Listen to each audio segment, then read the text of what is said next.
A Room of One's Own by Virginia Woolf. Audiobook produced by Nighttail Audiobooks YouTube channel. This essay is based upon two papers read to the Arts Society at Newnharn and the Ode at Girton in October 1928. The papers were too long to be read in full and have since been altered and expanded. Chapter 1. 1. But, you may say, we asked you to speak about women and fiction. What has that got to do with a room of one's own? I will try to explain. When you asked me to speak about women and fiction, I sat down on the banks of a river and began to wonder what the words meant. They might mean simply a few remarks about Fanny Burney, a few more about Jane Austen, a tribute to the Brontes, and a sketch of Haworth Parsonage under snow, some witticisms, if possible, about Miss Mitford, a respectful allusion to George Eliot, a reference to Mrs. Gaskell, and one would have done. But at second sight, the words seemed not so simple. The title, Women and Fiction, might mean, and you may have meant it to mean, women and what they are like, or it might mean women and the fiction that they write, or it might mean women and the fiction that is written about them, or it might mean that somehow all three are inextricably mixed together, and you want me to consider them in that light. But when I began to consider the subject in this last way, which seemed the most interesting, I soon saw that it had one fatal drawback. I should never be able to come to a conclusion. I should never be able to fulfill what is, I understand, the first duty of a lecturer, to hand you, after an hour's discourse, a nugget of pure truth, to wrap up between the pages of your notebooks and keep on the mantelpiece forever. All I could do was to offer you an opinion upon one minor point. A woman must have money and a room of her own if she is to write fiction. And that, as you will see, leaves the great problem of the true nature of woman and the true nature of fiction unsolved. I have shirked the duty of coming to a conclusion upon these two questions. Women and fiction remain, so far as I am concerned, unsolved problems. But in order to make some amends, I am going to do what I can to show you how I arrived at this opinion about the room and the money. I am going to develop in your presence, as fully and freely as I can, the train of thought which led me to think this. Perhaps if I lay bare the ideas, the prejudices that lie behind this statement, you will find that they have some bearing upon women and some upon fiction. At any rate, when a subject is highly controversial, and any question about sex is that, one cannot hope to tell the truth. One can only show how one came to hold whatever opinion one does hold. One can only give one's audience the chance of drawing their own conclusions as they observe the limitations, the prejudices, the idiosyncrasies of the speaker. Fiction here is likely to contain more truth than fact. Therefore, I propose, making use of all the liberties and licenses of a novelist, to tell you the story of the 2 days that preceded my coming here. How, bowed down by the weight of the subject which you have laid upon my shoulders, I pondered it, and made it work in and out of my daily life. I need not say that what I am about to describe has no existence. Oxbridge is an invention, so is Fernham. I is only a convenient term for somebody who has no real being. Lies will flow from my lips, but there may perhaps be some truth mixed up with them. It is for you to seek out this truth, and to decide whether any part of it is worth keeping. If not, you will of course throw the whole of it into the waste-paper basket and forget all about it. Here then was I, call me Mary Betton, Mary Seton, Mary Carmichael, or by any name you please. It is not a matter of any importance. Sitting on the banks of a river a week or two ago in fine October weather, lost in thought. That caller I have spoken of, women and fiction, the need of coming to some conclusion on a subject that raises all sorts of prejudices and passions, bowed my head to the ground. To the right and left bushes of some sort, golden and crimson, glowed with the color, Even it seemed burnt with the heat of fire. On the further bank, the willows wept in perpetual lamentation, their hair about their shoulders. The river reflected whatever it chose of sky and bridge and burning tree, and when the undergraduate had oared his boat through the reflections, they closed again, completely, as if he had never been. There one might have sat the clock round, lost in thought. Thought, to call it by a prouder name than it deserved, had let its line down into the stream. It swayed, minute after minute, hither and thither among the reflections and the weeds, letting the water lift it and sink it, until, you know the little tug, the sudden conglomeration of an idea at the end of one's line, and then the cautious hauling of it in, and the careful laying of it out. Alas, laid on the grass, how small, how insignificant this thought of mine looked, the sort of fish that a good fisherman puts back into the water, so that it may grow fatter and be one day worth cooking and eating. I will not trouble you with that thought now, though if you look carefully, you may find it for yourselves in the course of what I am going to say. But however small it was, it had nevertheless the mysterious property of its kind. Put back into the mind, it became at once very exciting and important, and as it darted and sank and flashed hither and thither, set up such a wash and tumult of ideas that it was impossible to sit still. It was thus that I found myself walking with extreme rapidity across a grass plot. Instantly, a man's figure rose to intercept me, nor did I at first understand that the gesticulations of a curious-looking object in a cutaway coat and evening shirt were aimed at me. His face expressed horror and indignation. Instinct rather than reason came to my help.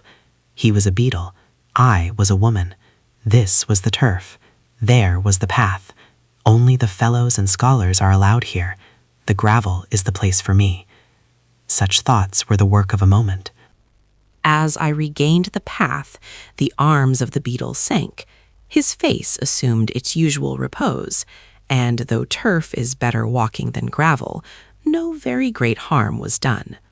The only charge I could bring against the fellows and scholars of whatever the college might happen to be was that in protection of their turf, which has been rolled for 300 years in succession, they had sent my little fish into hiding.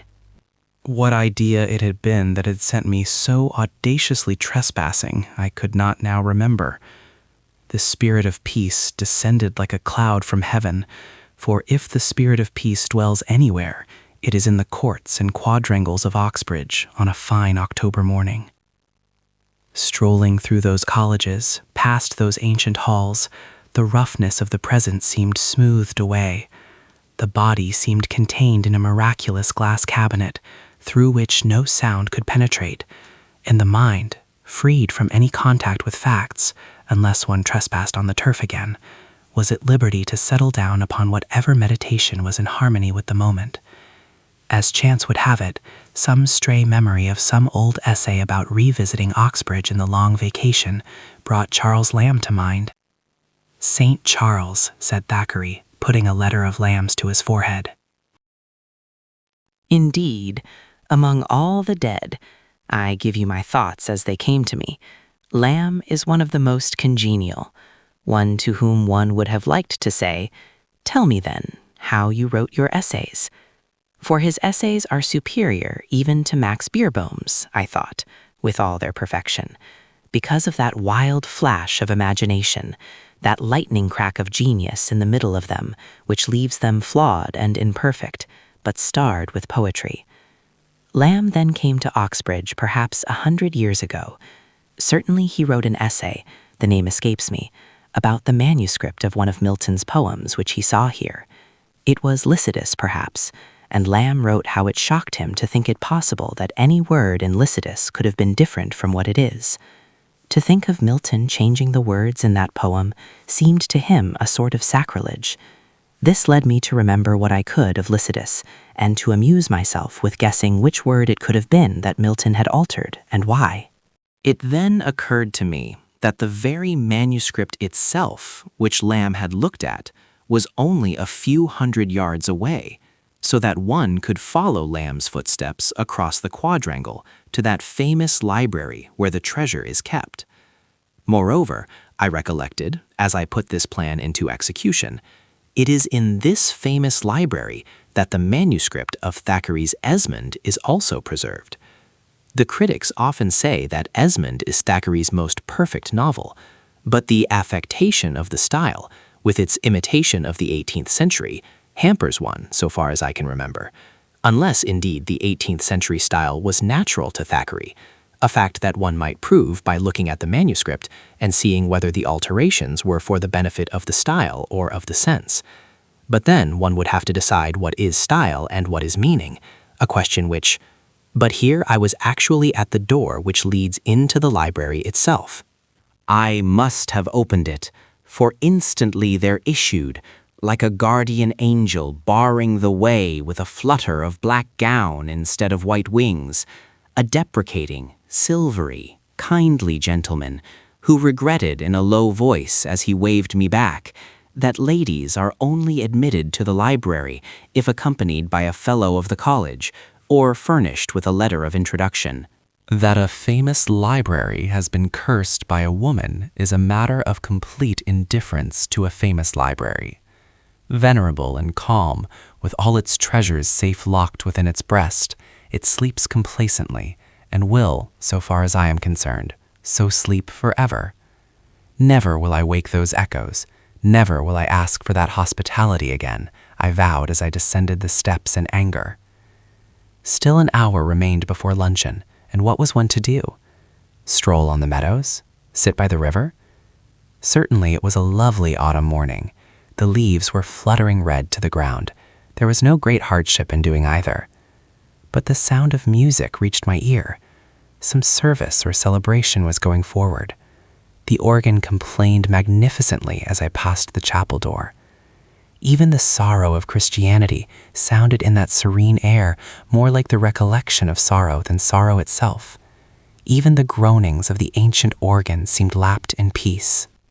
I had no wish to enter, had I the right, and this time the verger might have stopped me, demanding perhaps my baptismal certificate or a letter of introduction from the dean.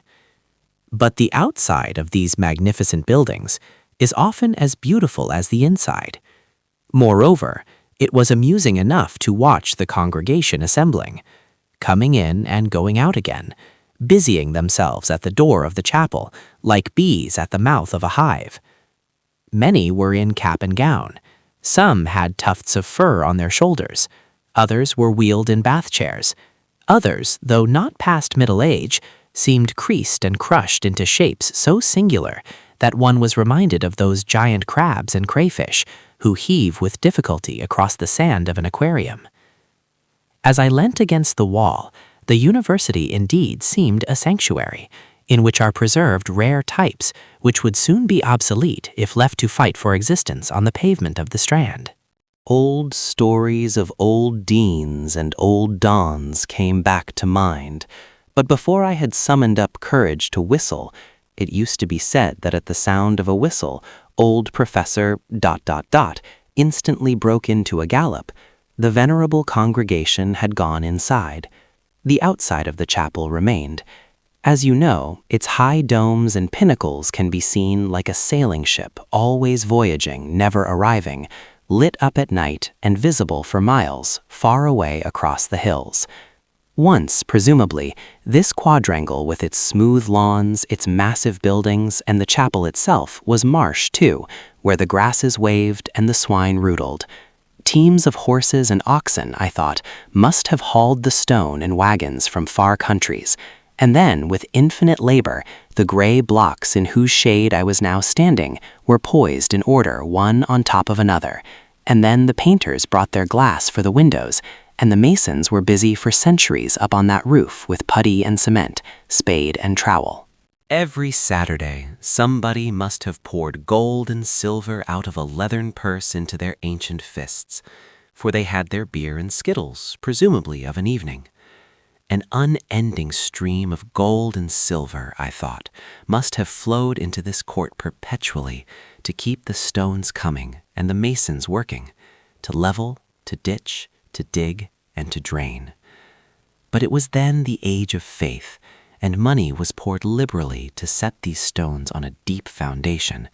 And when the stones were raised, still more money was poured in from the coffers of kings and queens and great nobles to ensure that hymns should be sung here and scholars taught.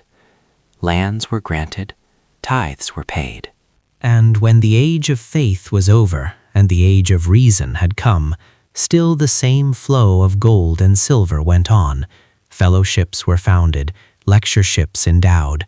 Only the gold and silver flowed now, not from the coffers of the king, but from the chests of merchants and manufacturers, from the purses of men who had made, say, a fortune from industry, and returned, in their wills, a bounteous share of it to endow more chairs, more lectureships, more fellowships in the university where they had learnt their craft.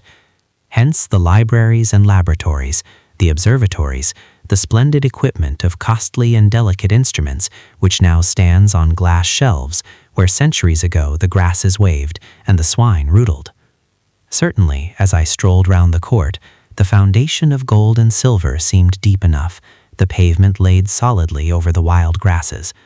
Men with trays on their heads went busily from staircase to staircase. Gaudy blossoms flowered in window boxes. The strains of the gramophone blared out from the rooms within. It was impossible not to reflect. The reflection, whatever it may have been, was cut short. The clock struck. It was time to find one's way to luncheon. It is a curious fact that novelists have a way of making us believe that luncheon parties are invariably memorable for something very witty that was said, or for something very wise that was done, but they seldom spare a word for what was eaten.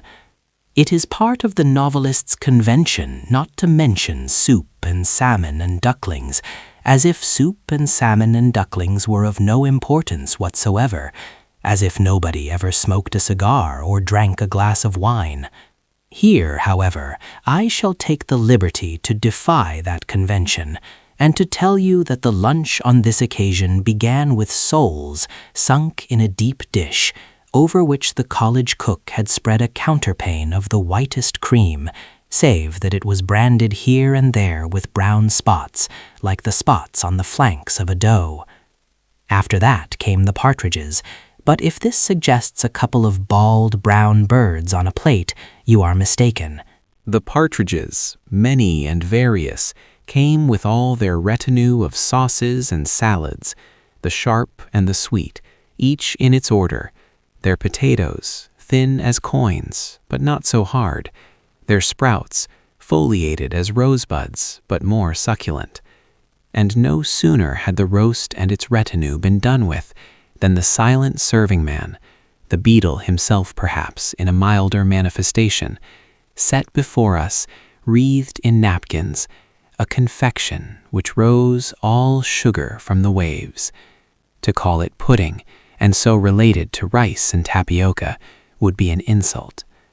Meanwhile, the wine glasses had flushed yellow and flushed crimson, had been emptied, had been filled, and thus, by degrees, was lit, halfway down the spine, which is the seat of the soul, not that hard little electric light which we call brilliance as it pops in and out upon our lips, but the more profound, subtle, and subterranean glow, which is the rich yellow flame of rational intercourse. No need to hurry, no need to sparkle, no need to be anybody but oneself. We are all going to heaven, and Van Dyck is of the company. In other words, how good life seemed, how sweet its rewards, how trivial this grudge or that grievance, how admirable friendship and the society of one's kind, as, lighting a good cigarette, one sunk among the cushions in the window seat. If by good luck there had been an ashtray handy, if one had not knocked the ash out of the window in default, if things had been a little different from what they were, one would not have seen, presumably, a cat without a tail. The sight of that abrupt and truncated animal padding softly across the quadrangle, changed by some fluke of the subconscious intelligence, the emotional light for me. It was as if someone had let fall a shade. Perhaps the excellent hawk was relinquishing its hold. Certainly, as I watched the Manx cat pause in the middle of the lawn, as if it too questioned the universe, something seemed lacking, something seemed different. But what was lacking, what was different, I asked myself, listening to the talk. And to answer that question, I had to think myself out of the room, back into the past, before the war indeed, and to set before my eyes the model of another luncheon party, held in rooms not very far distant from these, but different. Everything was different. Meanwhile, the talk went on among the guests, who were many and young, some of the sex, some of that. It went on swimmingly, it went on agreeably, freely, amusingly. And as it went on, I set it against the background of that other talk, and as I matched the two together, I had no doubt that one was the descendant, the legitimate heir of the other. Nothing was changed, nothing was different, save only here I listened with all my ears, not entirely to what was being said, but to the murmur or current behind it. Yes, that was it. The change was there. Before the war, at a luncheon party like this, people would have said precisely the same things, but they would have sounded different, because in those days they were accompanied by a sort of humming noise, not articulate, but musical, exciting, which changed the value of the words themselves. Could one set that humming noise to words? Perhaps, with the help of the poets, one could. A book lay beside me, and, opening it, I turned casually enough to Tennyson, and here I found Tennyson was singing. There has fallen a splendid tear from the passion flower at the gate. She is coming, my dove, my dear. She is coming, my life, my fate. The red rose cries, she is near, and the white rose weeps, she is late. The larkspur listens, I hear, and the lily whispers, I wait. Was that what men hummed at luncheon parties before the war, in the women? My heart is like a singing bird, whose nest is in a watered shoot. My heart is like an apple tree, whose boughs are bent with thick-set fruit. My heart is like a rainbow shell that paddles in a halcyon sea. My heart is gladder than all these, because my love is come to me. Was that what women hummed at luncheon parties before the war? There was something so ludicrous in thinking of people humming such things, even under their breath, at luncheon parties before the war, that I burst out laughing and had to explain my laughter by pointing at the Manx cat, who did look a little absurd, poor beast, without a tail in the middle of the lawn. Was he really born so, or had he lost his tail in an accident? The tailless cat, though some are said to exist in the Isle of Man, is rarer than one thinks. It is a queer animal, quaint rather than beautiful. It is strange what a difference a tail makes. You know the sort of things one says as a lunch party breaks up and people are finding their coats and hats. This one, thanks to the hospitality of the host, had lasted far into the afternoon. The beautiful October day was fading, and the leaves were falling from the trees in the avenue as I walked through it.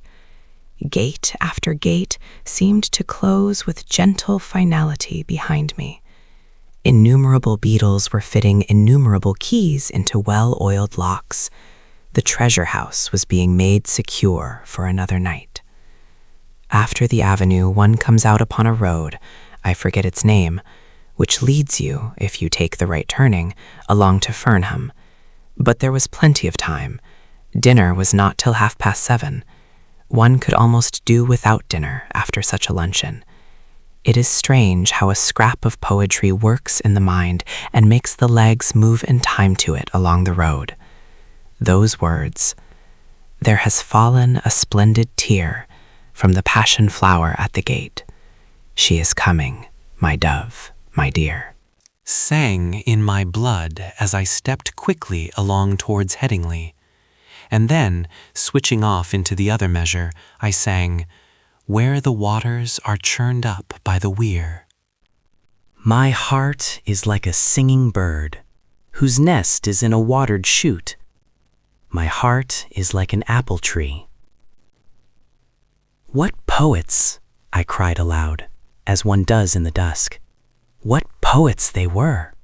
In a sort of jealousy, I suppose, for our own age, silly and absurd though these comparisons are, I went on to wonder if honestly one could name two living poets now as great as Tennyson and Christina Rossetti were then. Obviously, it is impossible, I thought, looking into those foaming waters, to compare them. The very reason why that poetry excites one to such abandonment, such rapture, is that it celebrates some feeling that one used to have, at luncheon parties before the war perhaps, so that one responds easily, familiarly, without troubling to check the feeling or to compare it with any that one has now. But the living poets express a feeling that is actually being made and torn out of us at the moment. One does not recognize it in the first place. Often, for some reason, one fears it. One watches it with keenness and compares it jealously and suspiciously with the old feeling that one knew. Hence the difficulty of modern poetry, and it is because of this difficulty that one cannot remember more than 2 consecutive lines of any good modern poet. For this reason, that my memory failed me, the argument flagged for want of material. But why, I continued, moving on towards Headingley, have we stopped humming under our breath at luncheon parties? Why has Alfred ceased to sing? She is coming, my dove, my dear. Why has Christina ceased to respond? My heart is gladder than all these, because my love is come to me. Shall we lay the blame on the war? When the guns fired in August 1914, did the faces of men and women show so plain in each other's eyes that romance was killed? Certainly it was a shock, to women in particular with their illusions about education and so on, to see the faces of our rulers in the light of the shell fire. So ugly they looked, German, English, French, so stupid. But lay the blame where one will, on whom one will, the illusion which inspired Tennyson and Christina Rossetti to sing so passionately about the coming of their loves is far rarer now than then. One has only to read, to look, to listen, to remember. But why say blame? Why, if it was an illusion, not praise the catastrophe, whatever it was that destroyed illusion and put truth in its place? For truth, those dots mark the spot where, in search of truth, I missed the turning up to Fernham. Yes, indeed. Which was truth and which was illusion? I asked myself. What was the truth about these houses, for example, dim and festive now with their red windows in the dusk, but raw and red and squalid with their sweets and their bootlaces at 9 o'clock in the morning?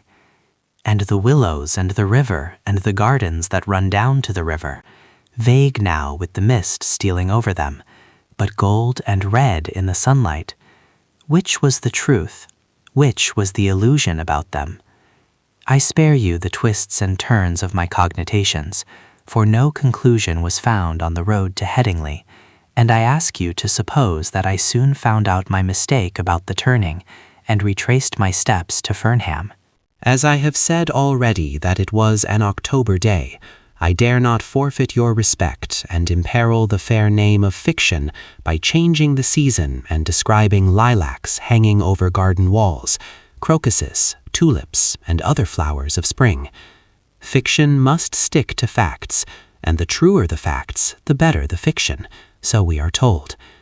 Therefore it was still autumn, and the leaves were still yellow and falling, if anything, a little faster than before, because it was now evening, 7:23 to be precise, and a breeze, from the southwest to be exact, had risen.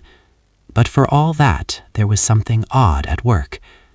My heart is like a singing bird, whose nest is in a watered shoot. My heart is like an apple tree, whose boughs are bent with thick-set fruit. Perhaps the words of Christina Rossetti were partly responsible for the folly of the fancy, it was nothing of course but a fancy, that the lilac was shaking its flowers over the garden walls, and the brimstone butterflies were scudding hither and thither, and the dust of the pollen was in the air. A wind blew, from what quarter I know not, but it lifted the half-grown leaves so that there was a flash of silver gray in the air. It was the time between the lights when colors undergo their intensification, and purples and golds burn in window panes like the beat of an excitable heart. When for some reason the beauty of the world revealed and yet soon to perish, here I pushed into the garden, for unwisely the door was left open and no beetles seemed about. The beauty of the world, which is so soon to perish, has two edges, one of laughter, one of anguish, cutting the heart asunder. The gardens of Fernham lay before me in the spring twilight, wild and open, and in the long grass, sprinkled and carelessly flung, were daffodils and bluebells, not orderly perhaps at the best of times, and now wind-blown and waving as they tugged at their roots.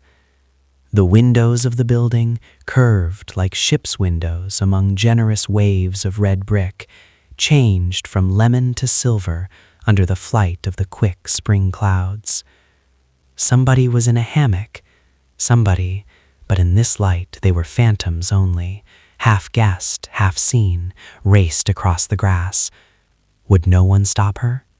And then on the terrace, as if popping out to breathe the air, to glance at the garden, came a bent figure, formidable yet humble, with her great forehead and her shabby dress. Could it be the famous scholar? Could it be J.H. herself? All was dim, yet intense too, as if the scarf which the dusk had flung over the garden were torn asunder by star or sword, the gash of some terrible reality leaping, as its way is, out of the heart of the spring. For youth, Here was my soup. Dinner was being served in the great dining hall. Far from being spring, it was in fact an evening in October. Everybody was assembled in the big dining room. Dinner was ready.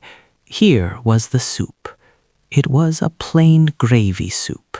There was nothing to stir the fancy in that. One could have seen through the transparent liquid any pattern that there might have been on the plate itself. But there was no pattern. The plate was plain. Next came beef with its attendant greens and potatoes, a homely trinity, suggesting the rumps of cattle in a muddy market, and sprouts curled and yellowed at the edge, and bargaining and cheapening, and women with string bags on Monday morning. There was no reason to complain of human nature's daily food, seeing that the supply was sufficient, and coal miners doubtless were sitting down to less. Prunes and custard followed. And if anyone complains that prunes, even when mitigated by custard, are an uncharitable vegetable, fruit they are not, stringy as a miser's heart, and exuding a fluid such as might run in misers' veins, who have denied themselves wine and warmth for 80 years, and yet not given to the poor, he should reflect that there are people whose charity embraces even the prune. Biscuits and cheese came next, and here the water jug was liberally passed round, for it is the nature of biscuits to be dry, and these were biscuits to the core. That was all. The meal was over. Everybody scraped their chairs back. The swing doors swung violently to and fro. Soon the hall was emptied of every sign of food, and made ready, no doubt, for breakfast next morning. Down corridors and up staircases, the youth of England went banging and singing. And was it for a guest, a stranger? For I had no more right here in Fernham than in Trinity or Somerville or Girton or Newnham or Christchurch, to say, The dinner was not good. Or to say, we were now, Mary Seton and I, in her sitting room. Could we not have dined up here alone? For if I had said anything of the kind, I should have been prying and searching into the secret economies of a house which to the stranger wears so fine a front of gaiety and courage. No, one could say nothing of the sort. Indeed, conversation for a moment flagged. The human frame being what it is, heart, body, and brain all mixed together, and not contained in separate compartments as they will be no doubt in another 1,000,000 years, a good dinner is of great importance to good talk. One cannot think well, love well, sleep well, if one has not dined well. The lamp in the spine does not light on beef and prunes. We are all probably going to heaven, and Van Dyck is, we hope, to meet us round the next corner. That is the dubious and qualifying state of mind that beef and prunes at the end of the day's work breed between them. Happily, my friend, who taught science, had a cupboard where there was a squat bottle and little glasses, but there should have been sole and partridge to begin with, so that we were able to draw up to the fire and repair some of the damages of the day's living. In a minute or so, we were slipping freely in and out among all those objects of curiosity and interest which form in the mind in the absence of a particular person, and are naturally to be discussed on coming together again. How somebody has married, another has not. One thinks this, another that. One has improved out of all knowledge, the other most amazingly gone to the bad. With all those speculations upon human nature and the character of the amazing world we live in, which spring naturally from such beginnings. While these things were being said, however, I became shamefacedly aware of a current setting in of its own accord and carrying everything forward to an end of its own. One might be talking of Spain or Portugal, of book or racehorse, but the real interest of whatever was said was none of those things, but a scene of masons on a high roof some 5 centuries ago. Kings and nobles brought treasure in huge sacks and poured it under the earth. This scene was forever coming alive in my mind and placing itself by another of lean cows and a muddy market and withered greens and the stringy hearts of old men. These 2 pictures, disjointed and disconnected and nonsensical as they were forever coming together and combating each other, and had me entirely at their mercy. The best course, unless the whole talk was to be distorted, was to expose what was in my mind to the air, when with good luck it would fade and crumble, like the head of the dead king when they opened the coffin at Windsor. Briefly, then, I told Miss Seton about the masons who had been all those years on the roof of the chapel, and about the kings and queens and nobles bearing sacks of gold and silver on their shoulders, which they shoveled into the earth, and then how the great financial magnates of our own time came, and laid checks and bonds, I suppose, where the others had laid ingots and rough lumps of gold. All that lies beneath the colleges down there, I said. But this college, where we are now sitting, what lies beneath its gallant red brick and the wild unkempt grasses of the garden? What force is behind that plain china off which we dined? And, here it popped out of my mouth before I could stop it, the beef, the custard, and the prunes. Well, said Mary Seton, about the year 1860. Oh, but you know the story, she said, bored, I suppose, by the recital. And she told me. Rooms were hired. Committees met. Envelopes were addressed. Circulars were drawn up. Meetings were held. Letters were read out. So-and-so has promised so much. On the contrary, Mr. Blank won't give a penny. The Saturday Review has been very rude. How can we raise a fund to pay for offices? Shall we hold a bazaar? Can't we find a pretty girl to sit in the front row? Let us look up what John Stuart Mill said on the subject. Can anyone persuade the editor of Blank to print a letter? Can we get Lady Blank to sign it?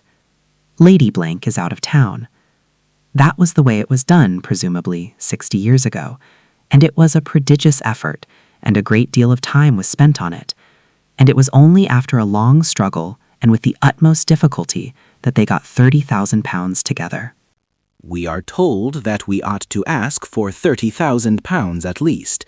It is not a large sum, considering that there is to be but one college of this sort for Great Britain, Ireland, and the colonies, and considering how easy it is to raise immense sums for boys' schools.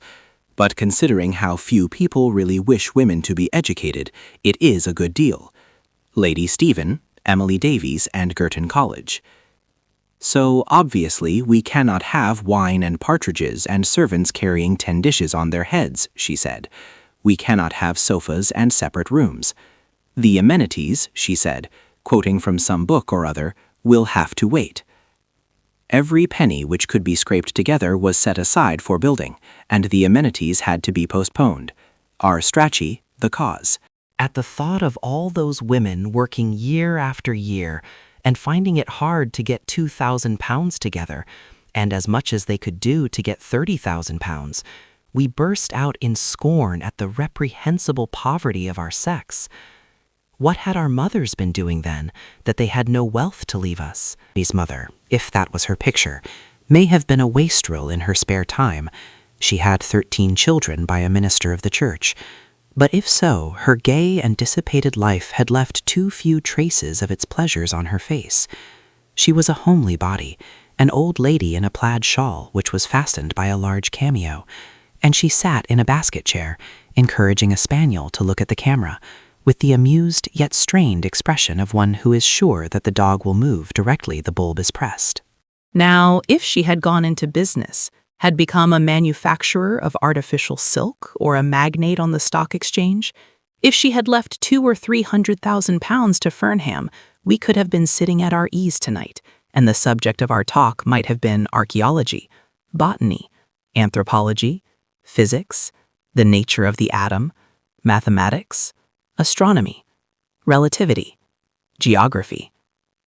If only Mrs. Seton and her mother before her had learned the great art of making money and had left their money, like their fathers and their grandfathers before them, to found fellowships and lectureships and prizes and scholarships appropriated to the use of their own sex, we might have dined very tolerably up here alone, off a bird and a bottle of wine. We might have looked forward without undue confidence to a pleasant and honorable lifetime spent in the shelter of one of the liberally endowed professions. We might have been exploring or writing, mooning about the venerable places of the earth, sitting contemplative on the steps of the Parthenon, or going at 10 to an office and coming home comfortably at 4:30 to write a little poetry. Only if Mrs. Seton and her like had gone into business at the age of 15, there would have been, that was the snag in the argument, no Mary. What, I asked, did Mary think of that? There, between the curtains, was the October night, calm and lovely, with a star or two caught in the yellowing trees. Was she ready to resign her share of it and her memories, for they had been a happy family, though a large one, of games and quarrels up in Scotland, which she is never tired of praising for the fineness of its air and the quality of its cakes, in order that Fernham might have been endowed with £50,000 or so by a stroke of the pen? For to endow a college would necessitate the suppression of families altogether. Making a fortune and bearing 13 children, no human being could stand it. Consider the facts, we said. First, there are 9 months before the baby is born. Then the baby is born. Then there are 3 or 4 months spent in feeding the baby. After the baby is fed, there are certainly 5 years spent in playing with the baby. You cannot, it seems, let children run about the streets. People who have seen them running wild in Russia say that the sight is not a pleasant one. People say, too, that human nature takes its shape in the years between 1 and 5. If Mrs. Seton, I said, had been making money, what sort of memories would you have had of games and quarrels? What would you have known of Scotland and its fine air and cakes and all the rest of it? But it is useless to ask these questions, because you would never have come into existence at all. It is equally useless to ask what might have happened if Mrs. Seton and her mother before her had amassed great wealth and laid it under the foundations of college and library, because in the first place, to earn money was impossible for them, and in the second, had it been possible, the law denied them the right to possess what money they earned. It is only for the last 48 years that Mrs. Seton has had a penny of her own. For all the centuries before that, it would have been her husband's property, a thought which perhaps may have had its share in keeping Mrs. Seton and her mother's off the stock exchange.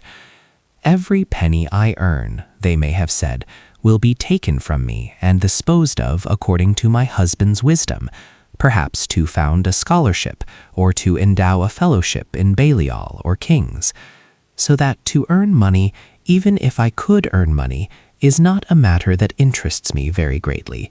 I had better leave it to my husband. At any rate, whether or not the blame rested on the old lady who was looking at the spaniel, there could be no doubt that for some reason or other our mothers had mismanaged their affairs very gravely. Not a penny could be spared for amenities, for partridges and wine, beetles and turf, books and cigars, libraries and leisure. To raise bare walls out of bare earth was the utmost they could do. So we talked standing at the window, and looking as so many thousands look every night, down on the domes and towers of the famous city beneath us.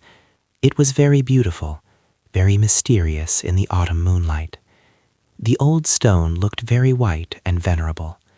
One thought of all the books that were assembled down there, of the pictures of old prelates and worthies hanging in the paneled rooms, of the painted windows that would be throwing strange globes and crescents on the pavement, of the tablets and memorials and inscriptions, of the fountains and the grass, of the quiet rooms looking across the quiet quadrangles. And, pardon me the thought, I thought too of the admirable smoke and drink, and the deep armchairs, and the pleasant carpets, of the urbanity, the geniality, the dignity, which are the offspring of luxury and privacy and space. Certainly our mothers had not provided us with anything comparable to all this. Our mothers who found it difficult to scrape together £30,000.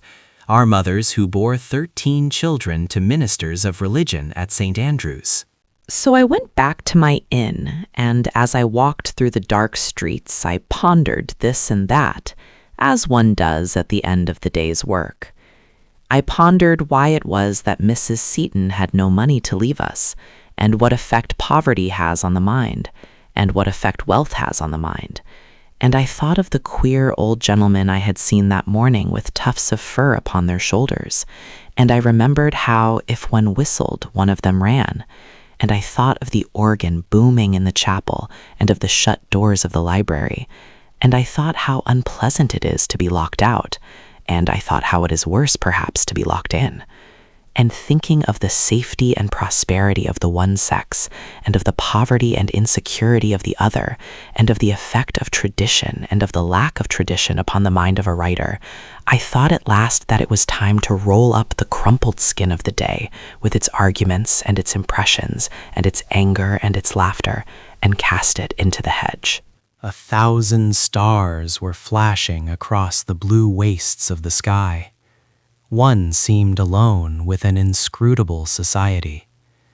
All human beings were laid asleep, prone, horizontal, dumb. Nobody seemed stirring in the streets of Oxbridge. Even the door of the hotel sprang open at the touch of an invisible hand. Not a boots was sitting up to light me to bed. It was so late. Chapter 2.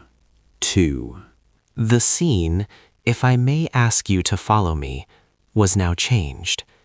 The leaves were still falling, but in London now, not Oxbridge.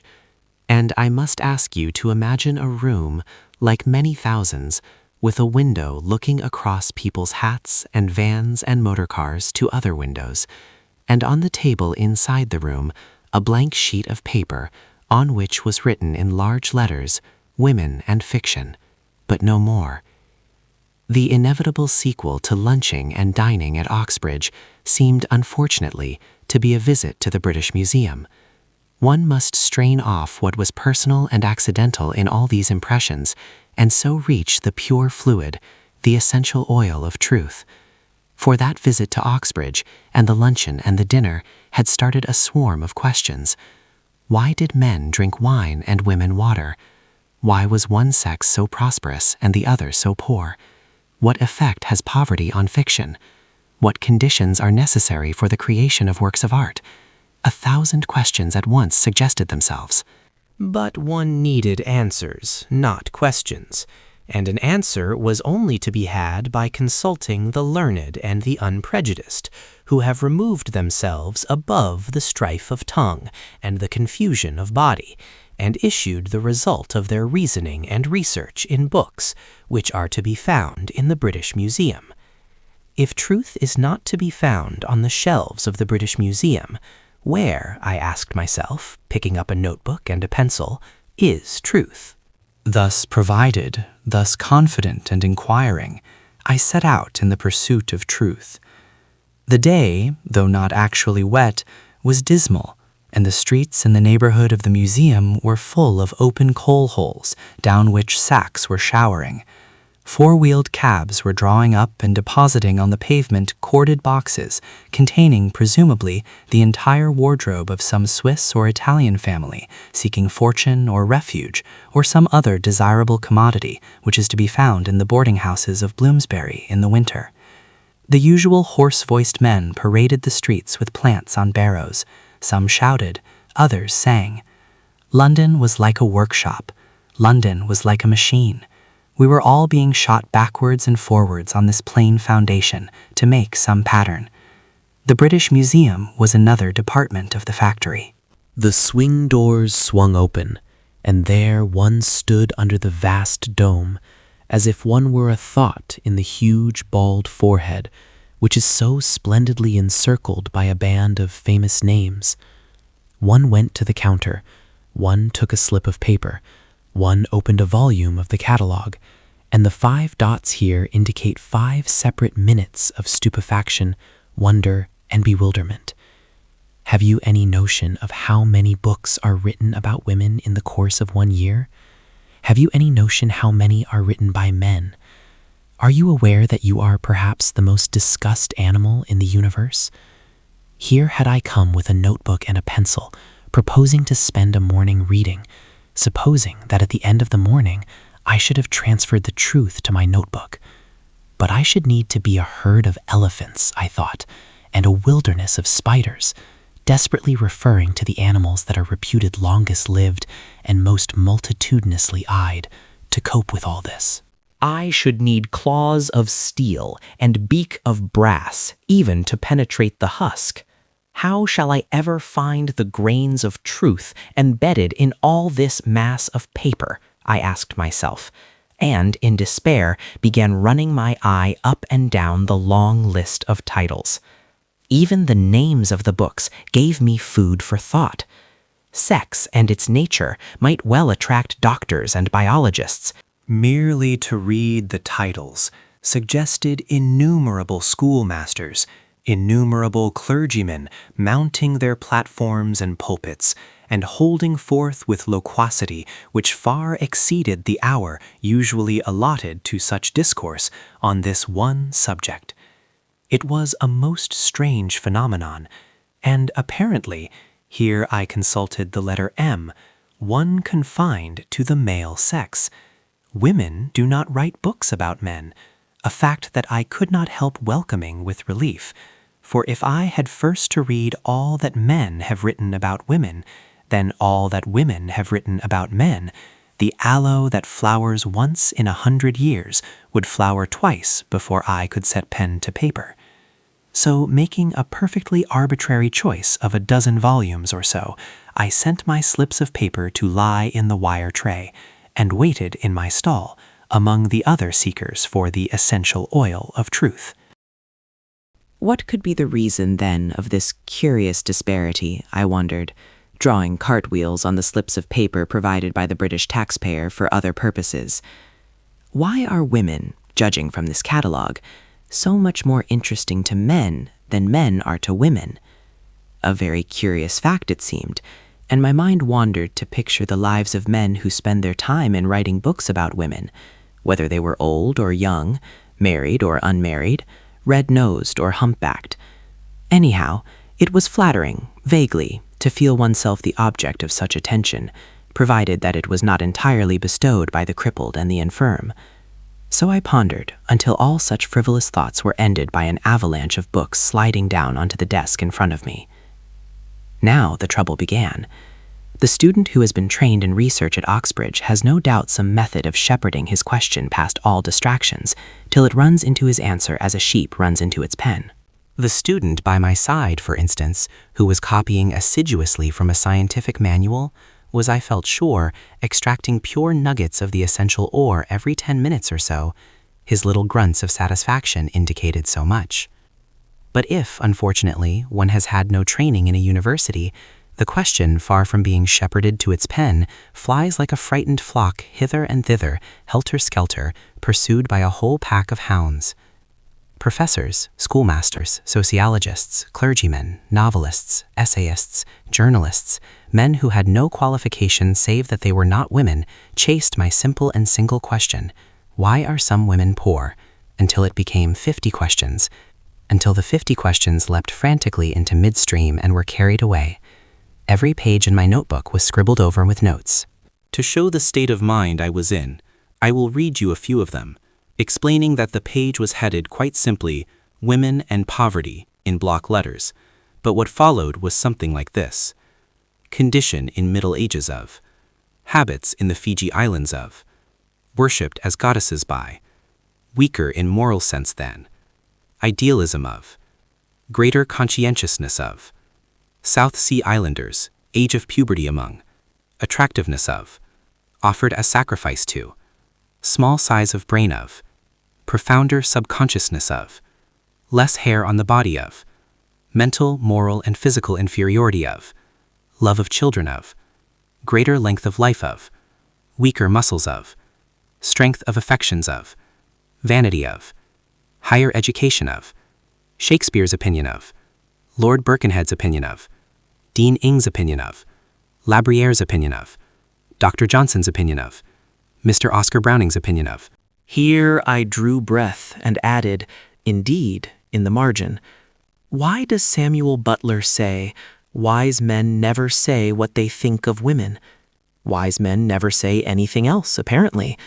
But, I continued, leaning back in my chair and looking at the vast dome in which I was a single but by now somewhat harassed thought, what is so unfortunate is that wise men never think the same thing about women.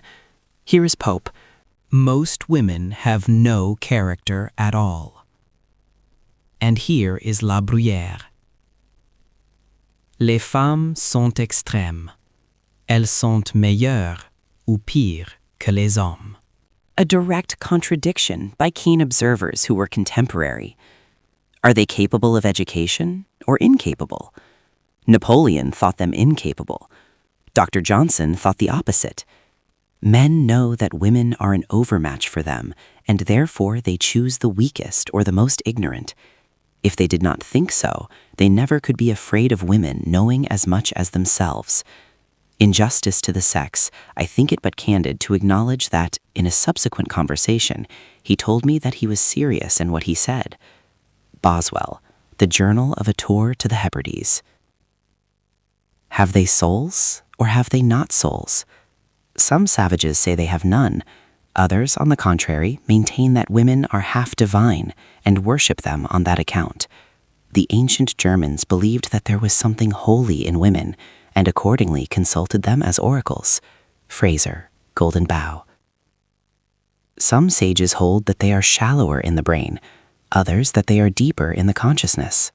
Goethe honored them. Mussolini despises them.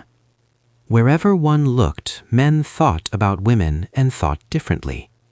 It was impossible to make head or tail of it all, I decided, glancing with envy at the reader next door who was making the neatest abstracts, headed often with an A or a B or a C, while my own notebook rioted with the wildest scribble of contradictory jottings. It was distressing, it was bewildering, it was humiliating. Truth had run through my fingers. Every drop had escaped. I could not possibly go home, I reflected, and add as a serious contribution to the study of women in fiction that women have less hair on their bodies than men, or that the age of puberty among the South Sea Islanders is 9, or is it 90? Even the handwriting had become, in its distraction, indecipherable. It was disgraceful to have nothing more weighty or respectable to show after a whole morning's work. And if I could not grasp the truth about W, as for brevity's sake I had come to call her, in the past, why bother about W in the future? It seemed pure waste of time to consult all those gentlemen who specialize in woman and her effect on whatever it may be, politics, children, wages, morality, numerous and learned as they are. One might as well leave their books unopened. But while I pondered, I had unconsciously, in my listlessness, in my desperation, been drawing a picture where I should, like my neighbor, have been writing a conclusion. I had been drawing a face, a figure. It was the face and the figure of Professor von X, engaged in writing his monumental work entitled The Mental, Moral, and Physical Inferiority of the Female Sex. He was not in my picture a man attractive to women. He was heavily built. He had a great jowl. To balance that, he had very small eyes. He was very red in the face. His expression suggested that he was laboring under some emotion that made him jab his pen on the paper as if he were killing some noxious insect as he wrote. But even when he had killed it, that did not satisfy him. He must go on killing it. And even so, some cause for anger and irritation remained. Could it be his wife? I asked, looking at my picture. Was she in love with a cavalry officer? Was the cavalry officer slim and elegant and dressed in astrakhan? Had he been laughed at, to adopt the Freudian theory, in his cradle by a pretty girl? For even in his cradle the professor, I thought, could not have been an attractive child.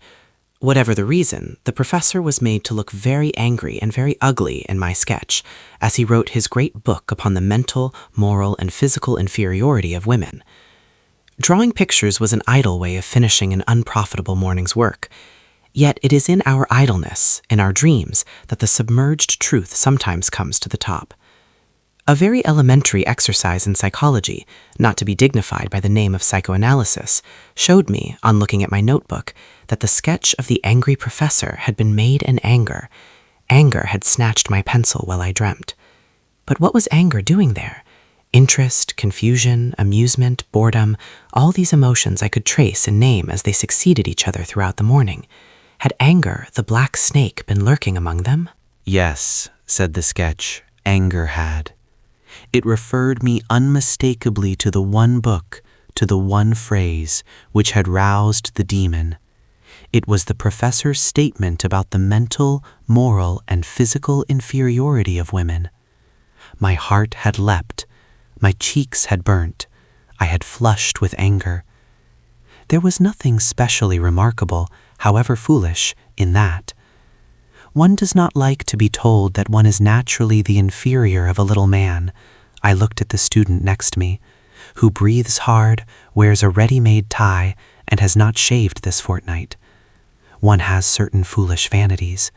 It is only human nature, I reflected, and began drawing cartwheels and circles over the angry professor's face, till he looked like a burning bush or a flaming comet.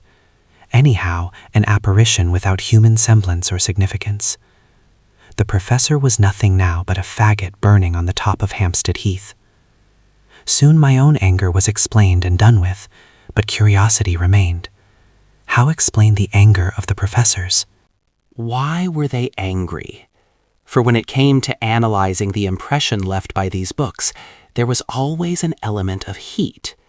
This heat took many forms. It showed itself in satire, in sentiment, in curiosity, in reprobation. But there was another element which was often present and could not immediately be identified. Anger, I called it. But it was anger that had gone underground and mixed itself with all kinds of other emotions. To judge from its odd effects, it was anger disguised and complex, not anger simple and open. Whatever the reason, all these books, I thought, surveying the pile on the desk, are worthless for my purposes. They were worthless scientifically, that is to say, though humanly they were full of instruction, interest, boredom, and very queer facts about the habits of the Fiji Islanders. They had been written in the red light of emotion and not in the white light of truth. Therefore they must be returned to the central desk and restored each to his own cell in the enormous honeycomb. All that I had retrieved from that morning's work had been the one fact of anger. The professors, I lumped them together thus, were angry. But why, I asked myself, having returned the books. Why, I repeated, standing under the colonnade among the pigeons and the prehistoric canoes. Why are they angry? And asking myself this question, I strolled off to find a place for luncheon. What is the real nature of what I call for the moment their anger? I asked. Here was a puzzle that would last all the time that it takes to be served with food in a small restaurant somewhere near the British Museum. Some previous luncher had left the lunch edition of the evening paper on a chair, and waiting to be served, I began idly reading the headlines. A ribbon of very large letters ran across the page. Somebody had made a big score in South Africa. Lesser ribbons announced that Sir Austen Chamberlain was at Geneva. A meat axe with human hair on it had been found in a cellar. Mr. Justice commented in the divorce courts upon the shamelessness of women. Sprinkled about the paper were other pieces of news. A film actress had been lowered from a peak in California and hung suspended in midair. The weather was going to be foggy. The most transient visitor to this planet, I thought, who picked up this paper could not fail to be aware, even from this scattered testimony, that England is under the rule of a patriarchy. Nobody in their senses could fail to detect the dominance of the professor. His was the power and the money and the influence. He was the proprietor of the paper and its editor and sub-editor. He was the foreign secretary and the judge. He was the cricketer. He owned the racehorses and the yachts. He was the director of the company that pays 200% to its shareholders. He left millions to charities and colleges that were ruled by himself. He suspended the film actress in mid-air. He will decide if the hair on the meat axe is human. He it is who will acquit or convict the murderer and hang him or let him go free. With the exception of the fog, he seemed to control everything. Yet he was angry. I knew that he was angry by this token. When I read what he wrote about women, I thought not of what he was saying, but of himself. When an arguer argues dispassionately, he thinks only of the argument, and the reader cannot help thinking of the argument too. If he had written dispassionately about women, had used indisputable proofs to establish his argument, and had shown no trace of wishing that the result should be one thing rather than another, one would not have been angry either. One would have accepted the fact, as one accepts the fact that a pea is green or a canary yellow. So be it, I should have said. But I had been angry because he was angry. Yet it seemed absurd, I thought, turning over the evening paper, that a man with all this power should be angry. Or is anger, I wondered, somehow the familiar, the attendant sprite on power? Rich people, for example, are often angry because they suspect that the poor want to seize their wealth.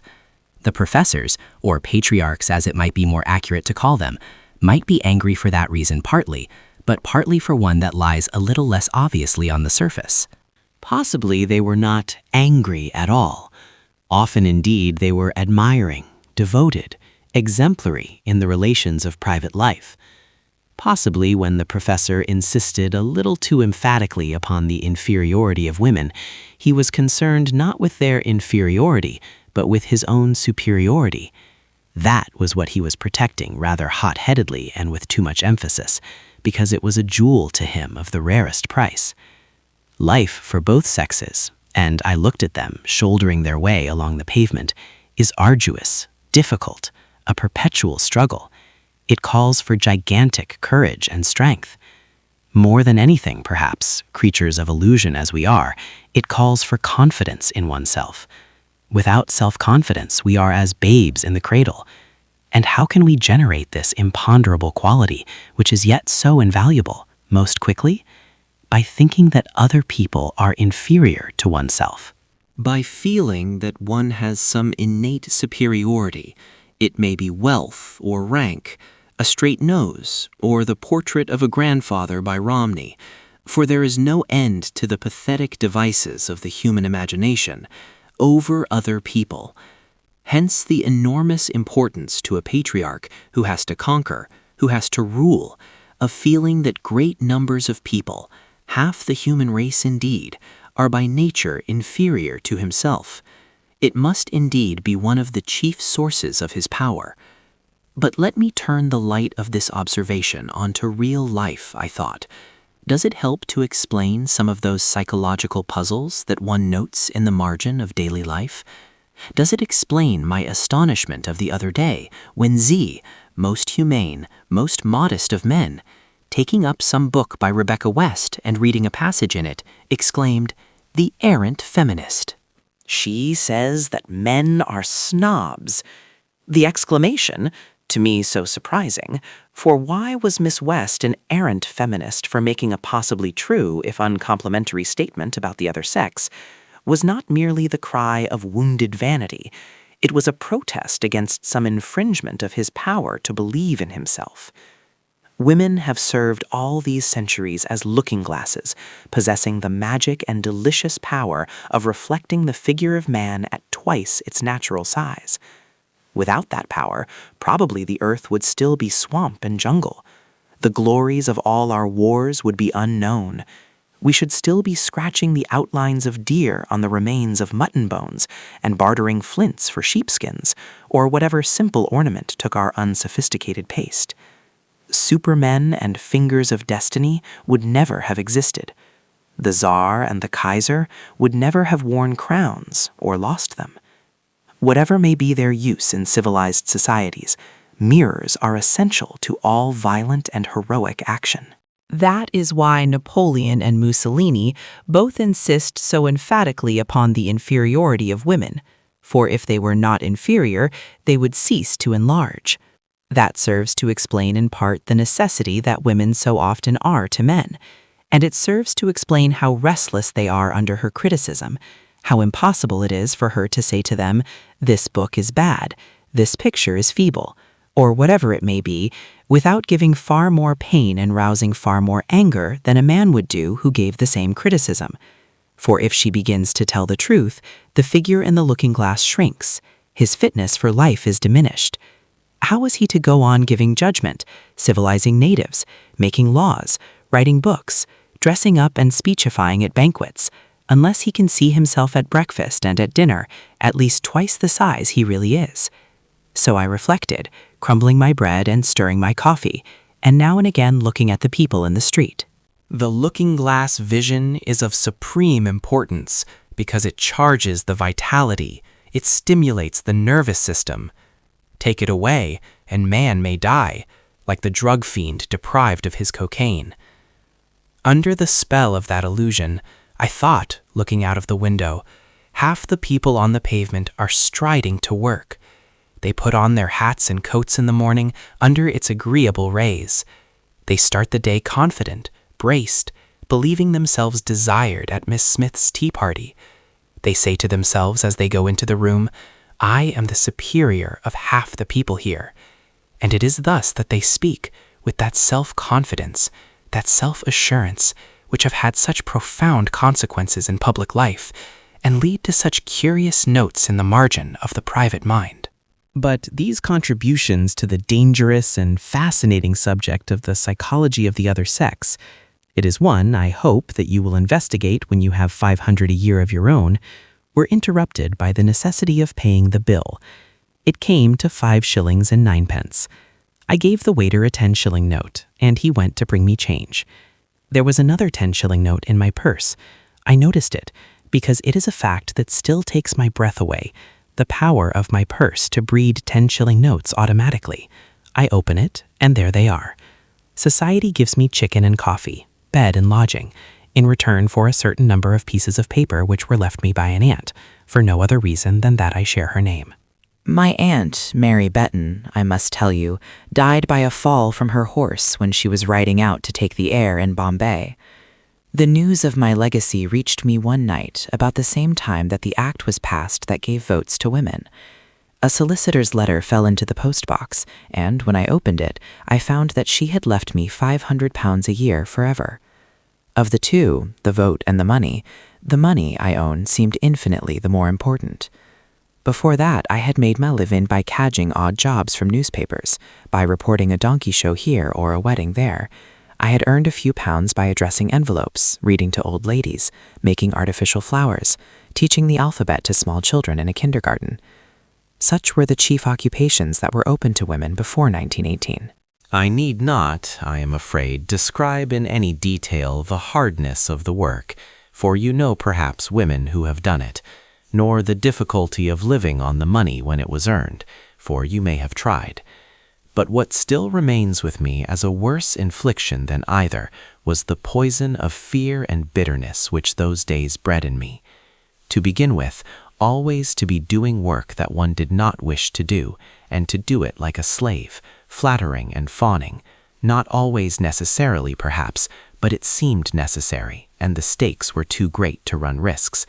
And then the thought of that one gift which it was death to hide, a small one but dear to the possessor, perishing, and with it myself, my soul. All this became like a rust eating away the bloom of the spring, destroying the tree at its heart. However, as I say, my aunt died, and whenever I change a 10-shilling note, a little of that rust and corrosion is rubbed off. Fear and bitterness go. Indeed, I thought, slipping the silver into my purse.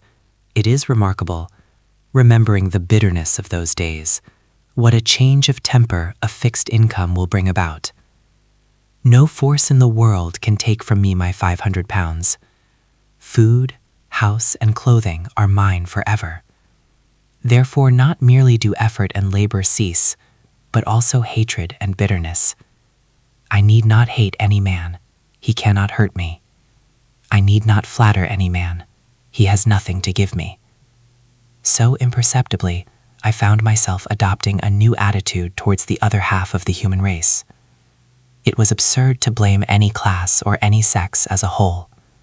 Great bodies of people are never responsible for what they do. They are driven by instincts which are not within their control. They too, the patriarchs, the professors, had endless difficulties, terrible drawbacks to contend with. Their education had been in some ways as faulty as my own. It had bred in them defects as great.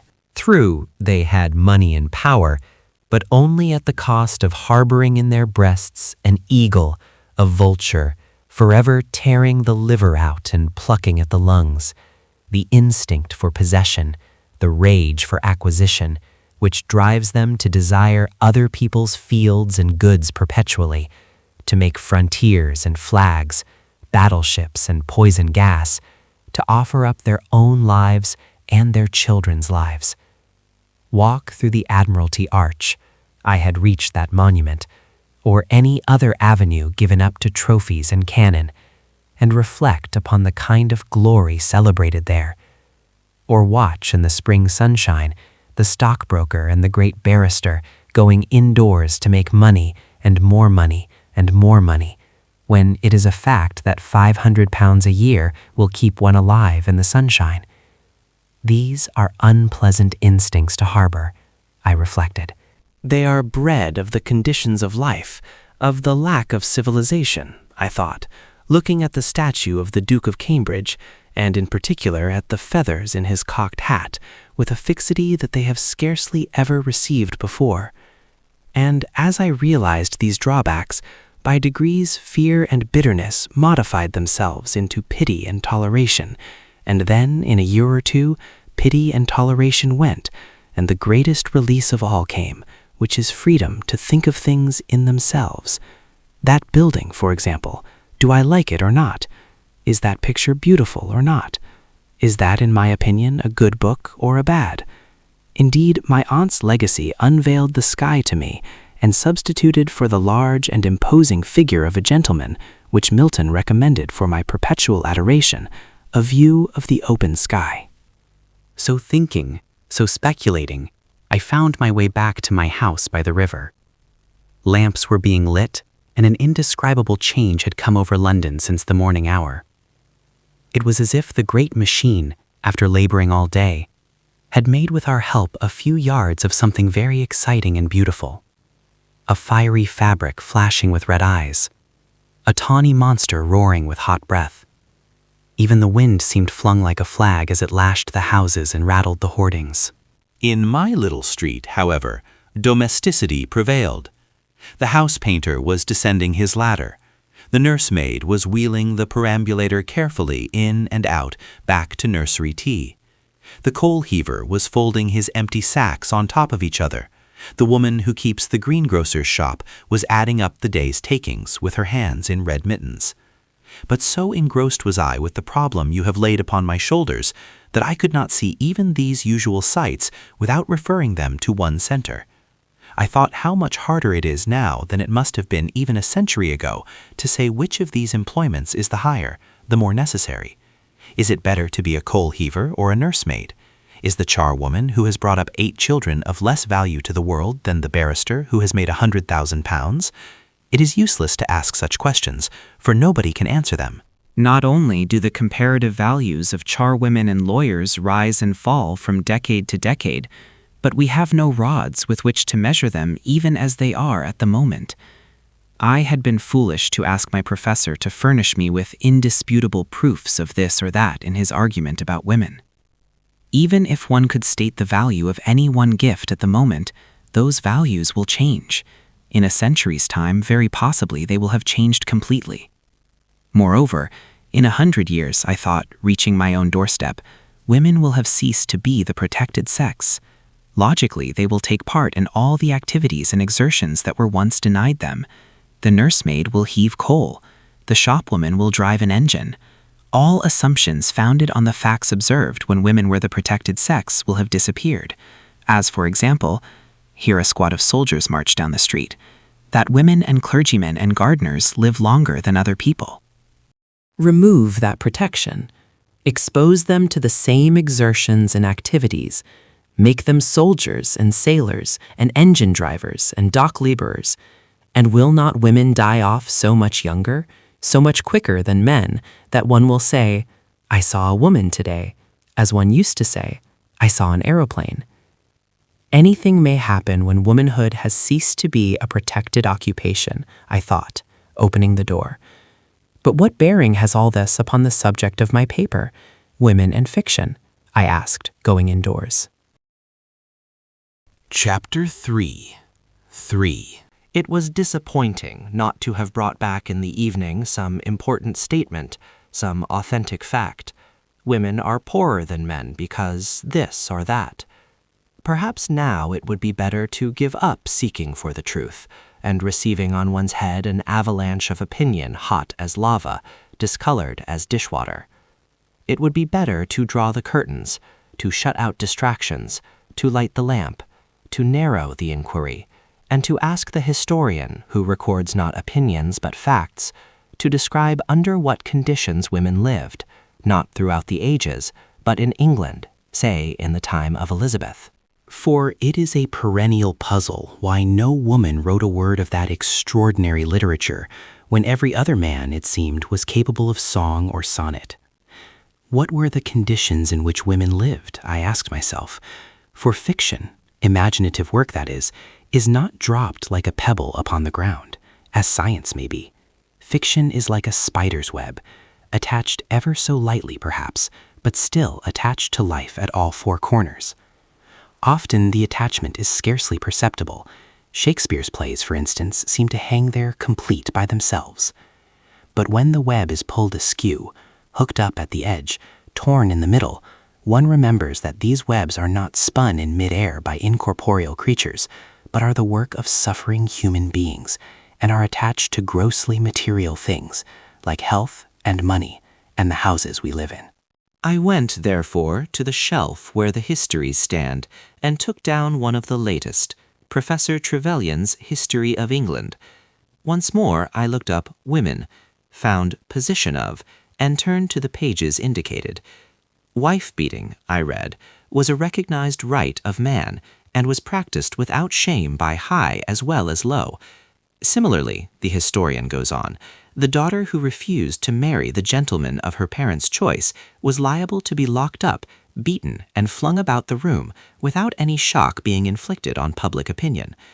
Marriage was not an affair of personal affection, but of family avarice, particularly in the chivalrous upper classes.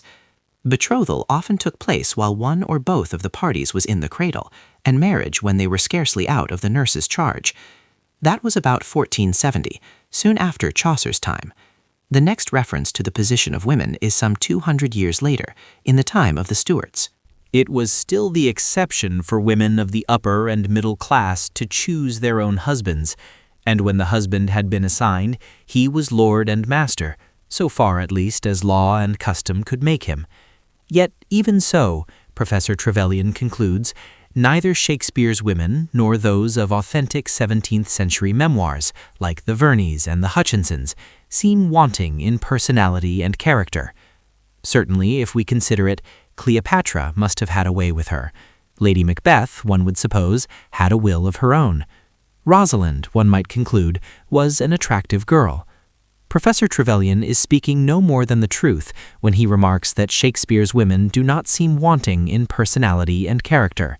Not being a historian, one might go even further and say that women have burnt like beacons in all the works of all the poets from the beginning of time. Clytemnestra, Antigone, Cleopatra, Lady Macbeth, Fed, Cressida, Rosalind, Desdemona, the Duchess of Malfi among the dramatists. Then, among the prose writers, Millamant, Clarissa, Becky Sharp, Anna Karenina, Emma Bovary, Madame de Guermantes. The names flock to mind, nor do they recall women lacking in personality and character. Indeed, if woman had no existence save in the fiction written by men, one would imagine her a person of the utmost importance, very various, heroic and mean, splendid and sordid, infinitely beautiful and hideous in the extreme, as great as a man, some think even greater. But this is woman in fiction. In fact, as Professor Trevelyan points out, she was locked up, beaten, and flung about the room.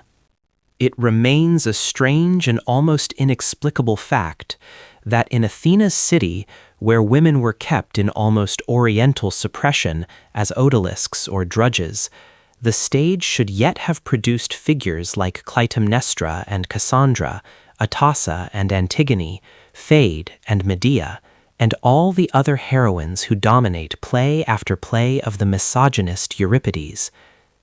But the paradox of this world, where in real life a respectable woman could hardly show her face alone in the street, and yet on the stage woman equals or surpasses man, has never been satisfactorily explained. In modern tragedy, the same predominance exists. At all events, a very cursory survey of Shakespeare's work, similarly with Webster, though not with Marlowe or Johnson, suffices to reveal how this dominance, this initiative of women, persists from Rosalind to Lady Macbeth.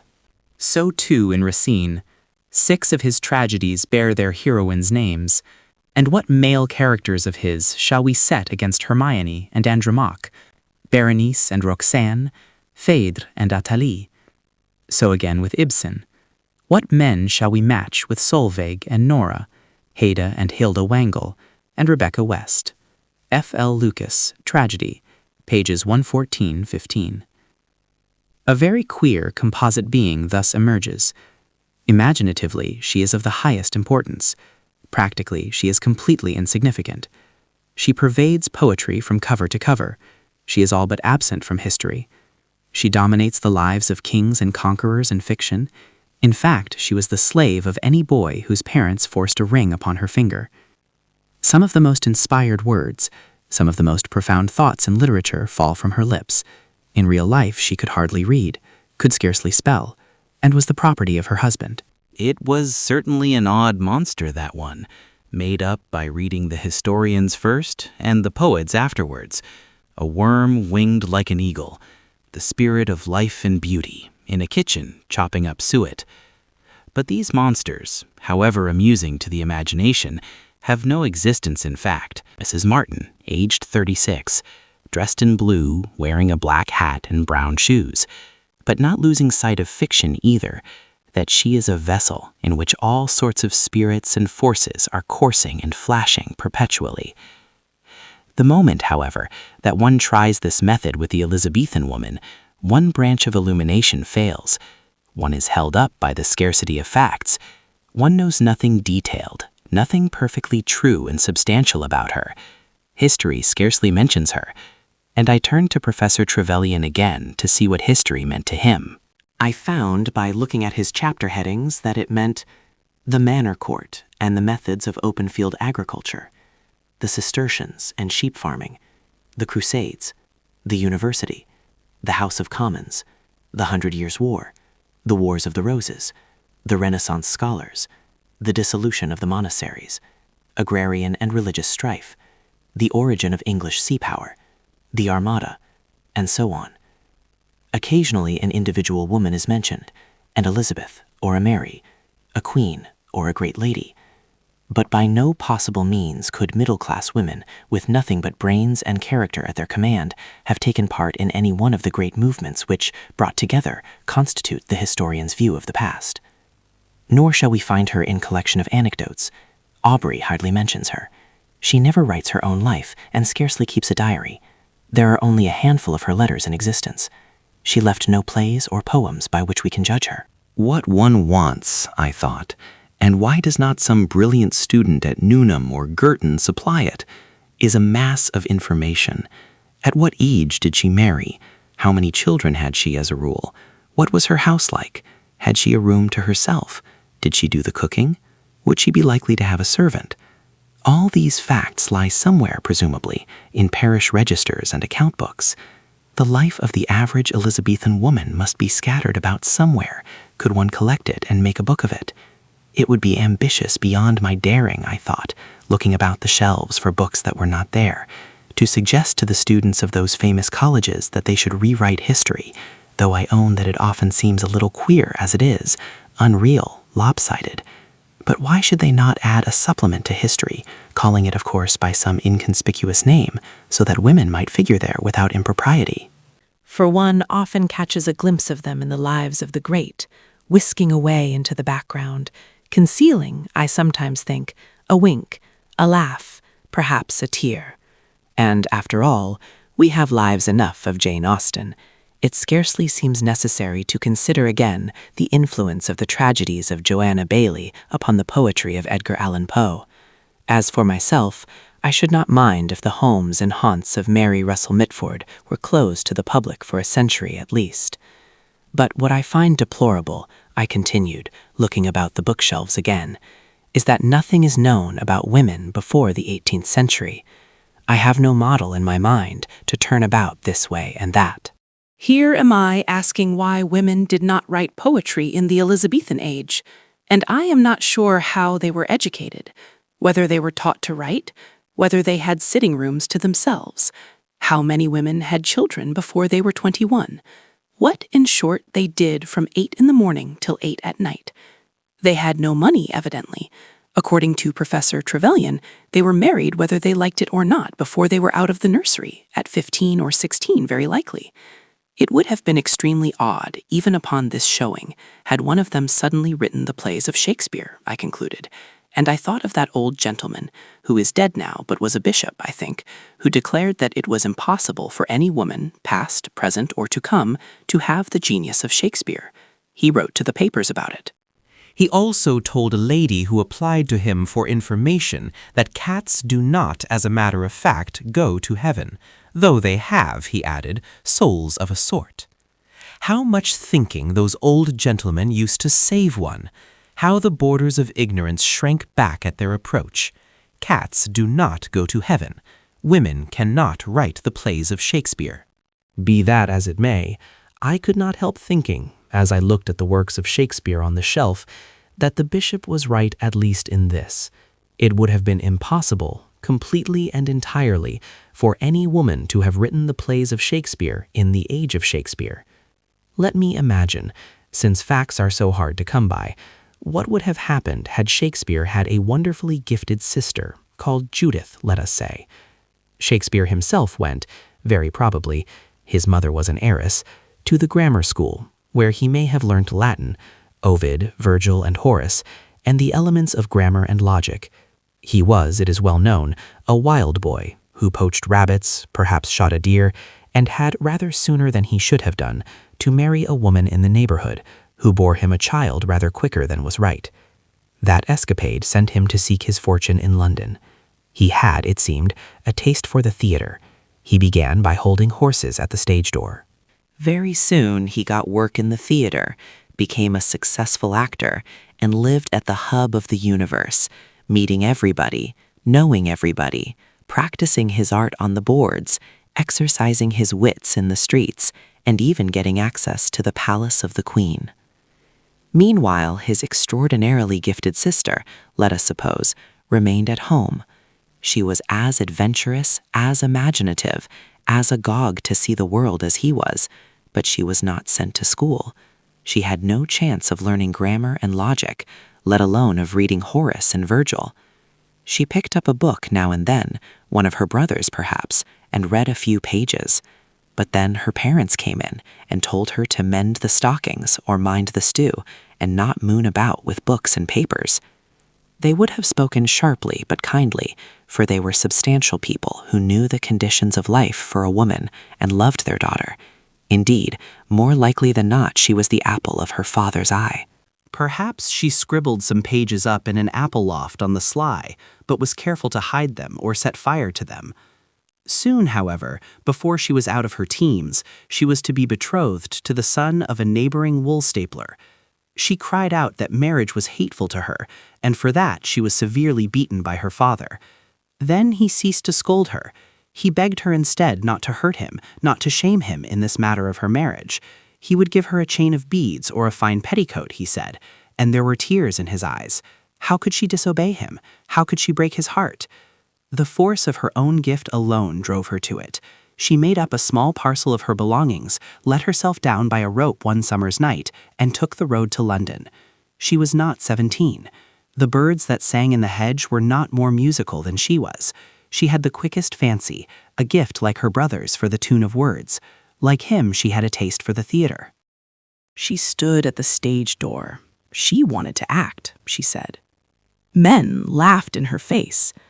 The manager, a fat, loose-lipped man, guffawed. He bellowed something about poodles dancing and women acting. No woman, he said, could possibly be an actress. He hinted, you can imagine what. She could get no training in her craft.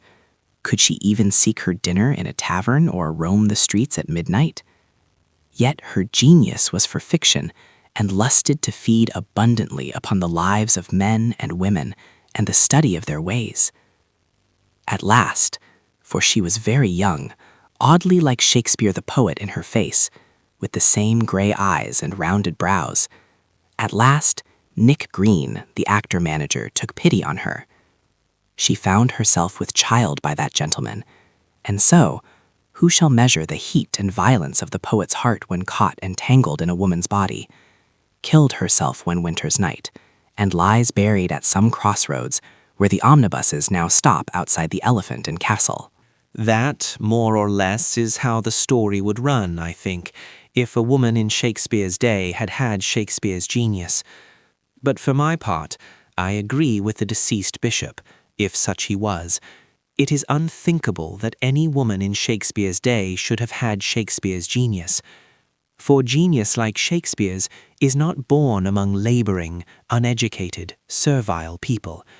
It was not born in England among the Saxons and the Britons. It is not born today among the working classes.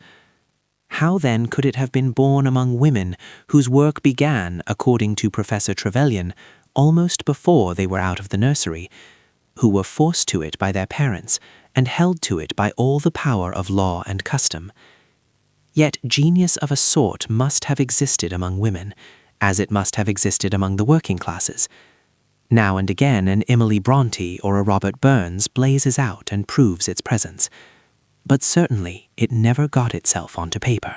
When, however, one reads of a witch being ducked, of a woman possessed by devils, of a wise woman selling herbs, or even of a very remarkable man who had a mother, then I think we are on the track of a lost novelist, a suppressed poet, of some mute and inglorious Jane Austen, some Emily Bronte who dashed her brains out on the moor, or mopped and mowed about the highways crazed with the torture that her gift had put her to.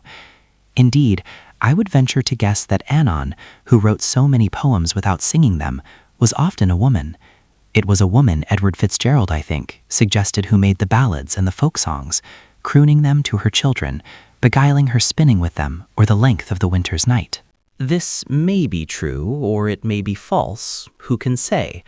But what is true in it, so it seemed to me, reviewing the story of Shakespeare's sister as I had made it, is that any woman born with a great gift in the 16th century would certainly have gone crazed, shot herself, or ended her days in some lonely cottage outside the village, half witch, half wizard, feared and mocked at. For it needs little skill in psychology to be sure that a highly gifted girl who had tried to use her gift for poetry would have been so thwarted and hindered by other people, so tortured and pulled asunder by her own contrary instincts, that she must have lost her health and sanity to a certainty. No girl could have walked to London and stood at a stage door and forced her way into the presence of actor managers without doing herself a violence and suffering an anguish which may have been irrational, for chastity may be a fetish invented by certain societies for unknown reasons, but were nonetheless inevitable. Chastity had then, it has even now, a religious importance in a woman's life, and has so wrapped itself round with nerves and instincts, to cut it free and bring it to the light of day demands courage of the rarest. To have lived a free life in London in the 16th century would have meant for a woman who was poet and playwright a nervous stress and dilemma which might well have killed her. Had she survived, whatever she had written would have been twisted and deformed, issuing from a strained and morbid imagination. And undoubtedly, I thought, looking at the shelf where there are no plays by women, her work would have gone unsigned. That refuge she would have sought certainly. It was the relic of the sense of chastity that dictated anonymity to women even so late as the 19th century. Currer Bell, George Eliot, George Sand, all the victims of inner strife, as their writings prove, sought ineffectively to veil themselves by using the name of a man. Thus they did homage to the convention, which, if not implanted by the other sex, was liberally encouraged by them. The chief glory of a woman is not to be talked of, said Pericles, himself a much talked of man. That publicity in women is detestable. Anonymity runs in their blood. The desire to be veiled still possesses them. They are not even now as concerned about the health of their fame as men are, and, speaking generally, will pass a tombstone or a signpost without feeling an irresistible desire to cut their names on it, as Alf, Bert, or Chaz must do in obedience to their instinct, which murmurs if it sees a fine woman go by, or even a dog. Ce chien est à moi. And, of course, it may not be a dog, I thought, remembering Parliament Square, the Sieges Alley, and other avenues. It may be a piece of land, or a man with curly black hair. It is one of the great advantages of being a woman that one can pass even a very fine negress without wishing to make an Englishwoman of her. That woman, then, who was born with a gift of poetry in the 16th century, was an unhappy woman, a woman at strife against herself. All the conditions of her life, all her own instincts, were hostile to the state of mind which is needed to set free whatever is in the brain. But what is the state of mind that is most propitious to the act of creation? I asked. Can one come by any notion of the state that furthers and makes possible that strange activity? Here I opened a volume containing the tragedies of Shakespeare. What was Shakespeare's state of mind, for instance, when he wrote Lear and Antony and Cleopatra? It was certainly the state of mind most favorable to poetry that there has ever existed. But Shakespeare himself said nothing about it. We only know casually and by chance that he never blotted a line. Nothing indeed was ever said by the artist himself about his state of mind until the 18th century, perhaps. Rousseau perhaps began it. At any rate, by the 19th century, self-consciousness had developed so far that it was the habit for men of letters to describe their minds in confessions and autobiographies. Their lives also were written, and their letters were printed after their deaths. Thus, though we do not know what Shakespeare went through when he wrote Lear, we do know what Carlyle went through when he wrote the French Revolution, what Flaubert went through when he wrote Madame Bovary, what Keats was going through when he tried to write poetry against the coming death and the indifference of the world. And one gathers from this enormous modern literature of confession and self-analysis that to write a work of genius is almost always a feat of prodigious difficulty. Everything is against the likelihood that it will come from the writer's mind whole and entire. Generally, material circumstances are against it. Dogs will bark, people will interrupt, money must be made, health will break down. Further, accentuating all these difficulties and making them harder to bear is the world's notorious indifference. It does not ask people to write poems and novels and histories. It does not need them. It does not care whether Flaubert finds the right word or whether Carlyle scrupulously verifies this or that fact. Naturally, it will not pay for what it does not want. And so the writer, Keats, Flaubert, Carlyle, suffers, especially in the creative years of youth, every form of distraction and discouragement. A curse, a cry of agony rises from those books of analysis and confession. Mighty poets in their misery dead, that is the burden of their song. If anything comes through in spite of all this, it is a miracle, and probably no book is born entire and uncrippled as it was conceived. But for women, I thought, looking at the empty shelves, these difficulties were infinitely more formidable. In the first place, to have a room of her own, let alone a quiet room or a soundproof room, was out of the question, unless her parents were exceptionally rich or very noble, even up to the beginning of the 19th century. Since her pin money, which depended on the goodwill of her father, was only enough to keep her clothed, she was debarred from such alleviations as came even to Keats or Tennyson or Carlyle, all poor men, from a walking tour, a little journey to France, from the separate lodging which, even if it were miserable enough, sheltered them from the claims and tyrannies of their families. Such material difficulties were formidable, but much worse were the immaterial. The indifference of the world which Keats and Flaubert and other men of genius have found so hard to bear was in her case not indifference, but hostility. The world did not say to her, as it said to them, "Write if you choose, it makes no difference to me." The world said with a guffaw, "Write, what's the good of your writing?" Here the psychologists of Newnham and Girton might come to our help, I thought, looking again at the blank spaces on the shelves. For surely it is time that the effect of discouragement upon the mind of the artist should be measured, as I have seen a dairy company measure the effect of ordinary milk and grade A milk upon the body of the rat. They set 2 rats in cages side by side, and of the 2, one was furtive, timid, and small, and the other was glossy, bold, and big. Now what food do we feed women as artists upon, I asked, remembering, I suppose, that dinner of prunes and custard. To answer that question, I had only to open the evening paper and to read that Lord Birkenhead is of opinion, but really I am not going to trouble to copy out Lord Birkenhead's opinion upon the writing of women. What Dean Inge says, I will leave in peace.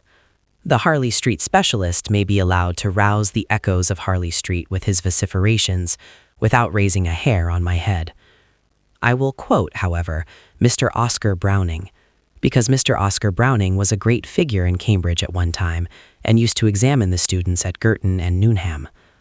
Mr. Oscar Browning was wont to declare that the impression left on his mind after looking over any set of examination papers was that, irrespective of the marks he might give, the best woman was intellectually the inferior of the worst man.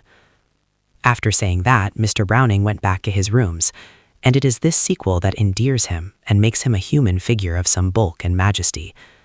He went back to his rooms and found a stable boy lying on the sofa, a mere skeleton. His cheeks were cavernous and sallow, his teeth were black, and he did not appear to have the full use of his limbs. "That's Arthur," said Mr. Browning. He's a dear boy, really, and most high-minded. The two pictures always seem to me to complete each other. And happily, in this age of biography, the two pictures often do complete each other, so that we are able to interpret the opinions of great men not only by what they say, but by what they do. But though this is possible now, such opinions coming from the lips of important people must have been formidable enough even 50 years ago. Let us suppose that a father, from the highest motives, did not wish his daughter to leave home and become writer, painter, or scholar. "See what Mr. Oscar Browning says," he would say. And there was not only Mr. Oscar Browning, there was the Saturday Review, there was Mr. Gregg. "The essentials of a woman's being," said Mr. Gregg emphatically, "are that they are supported by, and they minister to, men." There was an enormous body of masculine opinion to the effect that nothing could be expected of women intellectually. Even if her father did not read out loud these opinions, any girl could read them for herself, and the reading, even in the 19th century, must have lowered her vitality and told profoundly upon her work. There would always have been that assertion, "You cannot do this, you are capable of doing that," to protest against, to overcome. Probably for a novelist, this germ is no longer of much effect, for there have been women novelists of merit. But for painters, it must still have some sting in it, and for musicians, I imagine, is even now active and poisonous in the extreme. The woman composer stands where the actress stood in the time of Shakespeare. Nick Green, I thought, remembering the story I had made about Shakespeare's sister, said that a woman acting put him in mind of a dog dancing. Johnson repeated the phrase 200 years later of women preaching. And here, I said, opening a book about music, we have the very words used again in this year of grace 1928 of women who try to write music. Of Mademoiselle Germaine Taillefer, one can only repeat Dr. Johnson's dictum concerning a woman preacher, transposed into terms of music. "Sir, a woman's composing is like a dog's walking on his hind legs. It is not done well, but you are surprised to find it done at all." A Survey of Contemporary Music, Cecil Gray, p. 246. So accurately does history repeat itself. Thus, I concluded, shutting Mr. Oscar Browning's life and pushing away the rest, it is fairly evident that even in the 19th century a woman was not encouraged to be an artist. On the contrary, she was snubbed, slapped, lectured, and exhorted. Her mind must have been strained and her vitality lowered by the need of opposing this, of disproving that. For here again we come within range of that very interesting and obscure masculine complex which has had so much influence upon the woman's movement. That deep-seated desire, not so much that she shall be inferior, as that he shall be superior, which plants him wherever one looks, not only in front of the arts, but barring the way to politics too, even when the risk to himself seems infinitesimal and the suppliant humble and devoted. Even Lady Bessborough, I remembered, with all her passion for politics, must humbly bow herself and write to Lord Granville Leveson Gower to meddle with that or any other serious business, farther than giving her opinion if she is asked." End quote. And so she goes on to spend her enthusiasm where it meets with no obstacle whatsoever, upon that immensely important subject, Lord Granville's maiden speech in the House of Commons. The spectacle is certainly a strange one, I thought. The history of men's opposition to women's emancipation is more interesting, perhaps, than the story of that emancipation itself. An amusing book might be made of it if some young student at Girton or Newnham would collect examples and deduce a theory, but she would need thick gloves on her hands and bars to protect her of solid gold. But what is amusing now, I recollected, shutting Lady Bessborough, had to be taken in desperate earnest once. Opinions that one now pastes in a book labeled Cockadoodledom and keeps for reading to select audiences on summer nights once drew tears, I can assure you. Among your grandmothers and great-grandmothers there were many that wept their eyes out. Florence Nightingale shrieked aloud in her agony. Moreover, it is all very well for you, who have got yourselves to college and enjoy sitting rooms, or is it only bed sitting rooms, of your own, to say that genius should disregard such opinions, that genius should be above caring what is said of it. Unfortunately, it is precisely the men or women of genius who mind most what is said of them. Remember Keats. Remember the words he had cut on his tombstone. Think of Tennyson. Think, but I need hardly multiply instances of the undeniable, if very fortunate fact, that it is the nature of the artist to mind excessively what is said about him. Literature is strewn with the wreckage of men who have minded beyond reason the opinions of others. And this susceptibility of theirs is doubly unfortunate, I thought, returning again to my original inquiry into what state of mind is most propitious for creative work. Because the mind of an artist, in order to achieve the prodigious effort of freeing whole and entire the work that is in him, must be incandescent, like Shakespeare's mind, I conjectured, looking at the book which lay open at Antony and Cleopatra. There must be no obstacle in it, no foreign matter unconsumed. For though we say that we know nothing about Shakespeare's state of mind, even as we say that, we are saying something about Shakespeare's state of mind.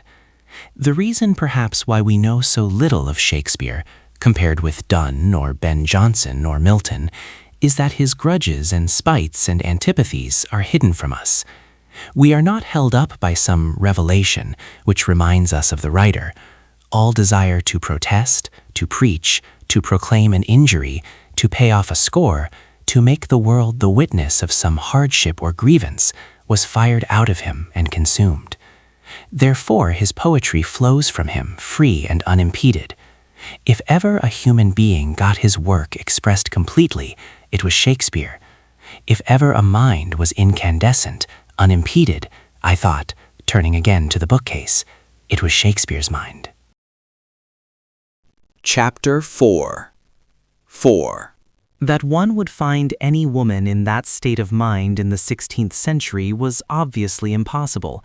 One has only to think of the Elizabethan tombstones with all those children kneeling with clasped hands and their early deaths, and to see their houses with their dark, cramped rooms, to realize that no woman could have written poetry then. What one would expect to find would be that, rather later perhaps, some great lady would take advantage of her comparative freedom and comfort to publish something with her name to it and risk being thought a monster. Men, of course, are not snobs, I continued, carefully eschewing the errant feminism of Miss Rebecca West, but they appreciate with sympathy for the most part the efforts of a countess to write verse. One would expect to find a lady of title meeting with far greater encouragement than an unknown Miss Austen or a Miss Bronte at that time would have met with. But one would also expect to find that her mind was disturbed by alien emotions like fear and hatred, and that her poems showed traces of that disturbance. Here is Lady Winchelsea, for example, I thought, taking down her poems. She was born in the year 1661. She was noble both by birth and by marriage. She was childless. She wrote poetry, and one has only to open her poetry to find her bursting out in indignation against the position of women.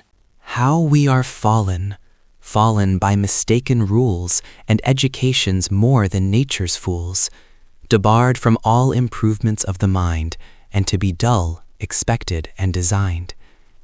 And if someone would soar above the rest, with warmer fancy and ambition pressed, so strong the opposing faction still appears, the hopes to thrive can ne'er outweigh the fears.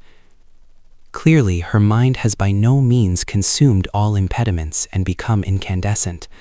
On the contrary, it is harassed and distracted with hates and grievances. The human race is split up for her into two parties. Men are the opposing faction. Men are hated and feared because they have the power to bar her way to what she wants to do, which is to write. Alas, a woman that attempts the pen, such a presumptuous creature is esteemed. The fault can by no virtue be redeemed. They tell us we mistake our sex and way. Good breeding, fashion, dancing, dressing, play are the accomplishments we should desire.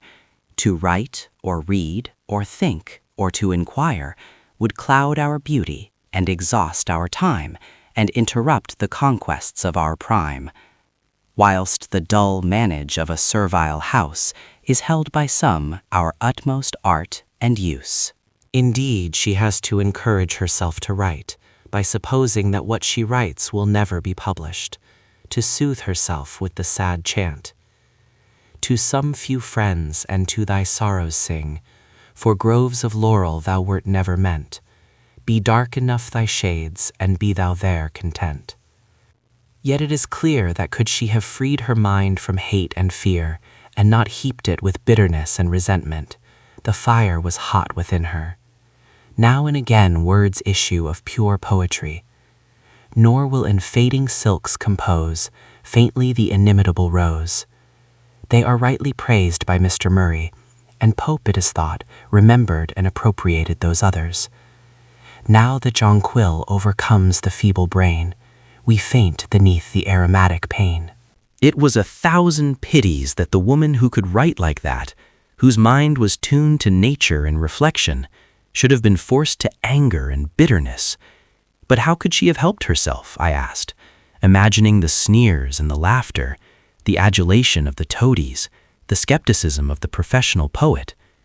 She must have shut herself up in a room in the country to write, and been torn asunder by bitterness and scruples, perhaps, though her husband was of the kindest, and their married life perfection. She must have, I say, because when one comes to seek out the facts about Lady Winchelsea, one finds, as usual, that almost nothing is known about her. She suffered terribly from melancholy, which we can explain, at least to some extent, when we find her telling us how, in the grip of it, she would imagine, "My lines decried, and my employment thought, and useless folly or presumptuous fault." The employment which was thus censured was, as far as one can see, the harmless one of rambling about the fields and dreaming. My hand delights to trace unusual things, and deviates from the known and common way, nor will in fading silks compose, faintly the inimitable rose. Naturally, if that was her habit and that was her delight, she could only expect to be laughed at, and accordingly, Pope or Gay is said to have satirized her as a blue stocking with an itch for scribbling. Also, it is thought that she offended Gay by laughing at him. She said that his trivia showed that he was more proper to walk before a chair than to ride in one. But this is all dubious gossip, and, says Mr. Murray, uninteresting. But there I do not agree with him, for I should have liked to have had more even of dubious gossip, so that I might have found out or made up some image of this melancholy lady, who loved wandering in the fields and thinking about unusual things, and scorned, so rashly, so unwisely, the dull manage of a servile house. But she became diffuse, Mr. Murray says. Her gift is all grown about with weeds and bound with briars. It had no chance of showing itself for the fine, distinguished gift it was. And so, putting her back on the shelf, I turned to the other great lady, the Duchess whom Lamb loved, harebrained, fantastical Margaret of Newcastle, her elder, but her contemporary. They were very different, but alike in this, that both were noble, and both childless, and both were married to the best of husbands. In both burnt the same passion for poetry, and both are disfigured and deformed by the same causes. Open the Duchess, and one finds the same outburst of rage. Women live like bats or owls, labor like beasts, and die like worms. Margaret, too, might have been a poet. In our day, all that activity would have turned a wheel of some sort. As it was, what could bind, tame, or civilize for human use that wild, generous, untutored intelligence?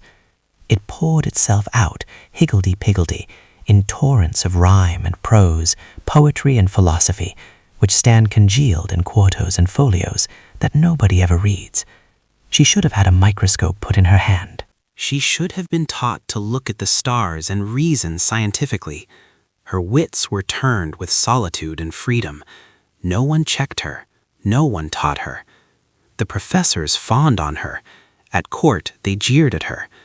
Sir Egerton Brydges complained of her coarseness, as flowing from a female of high rank brought up in the courts. She shut herself up at Welbeck alone. What a vision of loneliness and riot the thought of Margaret Cavendish brings to mind, as if some giant cucumber had spread itself over all the roses and carnations in the garden and choked them to death. What a waste that the woman who wrote, "The best bred women are those whose minds are civilest," should have frittered her time away scribbling nonsense and plunging ever deeper into obscurity and folly, till the people crowded round her coach when she issued out. Evidently, the crazy Duchess became a bogey to frighten clever girls with. Here, I remembered, putting away the Duchess and opening Dorothy Osborne's letters, is Dorothy writing to Temple about the Duchess's new book. Sure, the poor woman is a little distracted. She could never be so ridiculous else as to venture at writing books, and in verse, too. If I should not sleep this fortnight, I should not come to that. And so, since no woman of sense and modesty could write books, Dorothy, who was sensitive and melancholy, the very opposite of the Duchess in temper, wrote nothing. Letters did not count. A woman might write letters while she was sitting by her father's sickbed. She could write them by the fire whilst the men talked without disturbing them. The strange thing is, I thought, turning over the pages of Dorothy's letters, what a gift that untaught and solitary girl had for the framing of a sentence, for the fashioning of a scene. Listen to her running on. After dinner, we sit and talk till Mr. B comes in question, and then I am gone.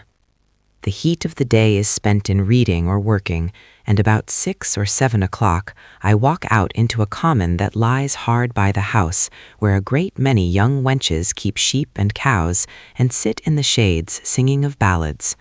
I go to them and compare their voices and beauties to some ancient shepherdesses that I have read of, and find a vast difference there. But trust me, I think these are as innocent as those could be. I talk to them and find they want nothing to make them the happiest people in the world but the knowledge that they are so. Most commonly, when we are in the midst of our discourse, one looks about her and spies her cows going into the corn, and then away they all run, as if they had wings at their heels. I that am not so nimble stay behind, and when I see them driving home their cattle, I think 'tis time for me to retire too. When I have supped, I go into the garden, and so to the side of a small river that runs by it, where I sit down and wish you with me. One could have sworn that she had the makings of a writer in her, but if I should not sleep this fortnight, I should not come to that. One can measure the opposition that was in the air to a woman writing, when one finds that even a woman with a great turn for writing has brought herself to believe that to write a book was to be ridiculous, even to show oneself distracted. And so we come, I continued, replacing the single short volume of Dorothy Osborne's letters upon the shelf, to Mrs. Ben. And with Mrs. Ben, we turn a very important corner on the road. We leave behind, shut up in their parks among their folios, those solitary great ladies who wrote without audience or criticism, for their own delight alone. We come to town and rub shoulders with ordinary people in the streets. Mrs. Ben was a middle-class woman with all the plebeian virtues of humor, vitality, and courage, a woman forced by the death of her husband and some unfortunate adventures of her own to make her living by her wits. She had to work on equal terms with men. She made, by working very hard, enough to live on. The importance of that fact outweighs anything that she actually wrote, even the splendid 1,000 Martyrs I Have Made, or Love in Fantastic Triumph sat.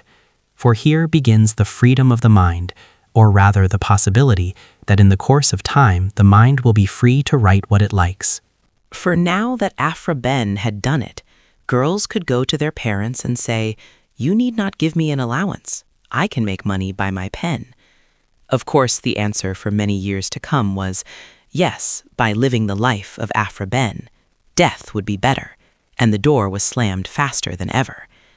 That profoundly interesting subject, the value that men set upon women's chastity and its effect upon their education, here suggests itself for discussion, and might provide an interesting book if any student at Girton or Newnham cared to go into the matter. Lady Dudley, sitting in diamonds among the midges of a Scottish moor, might serve for frontispiece. Lord Dudley, the Times said when Lady Dudley died the other day, a man of cultivated taste and many accomplishments, was benevolent and bountiful, but whimsically despotic.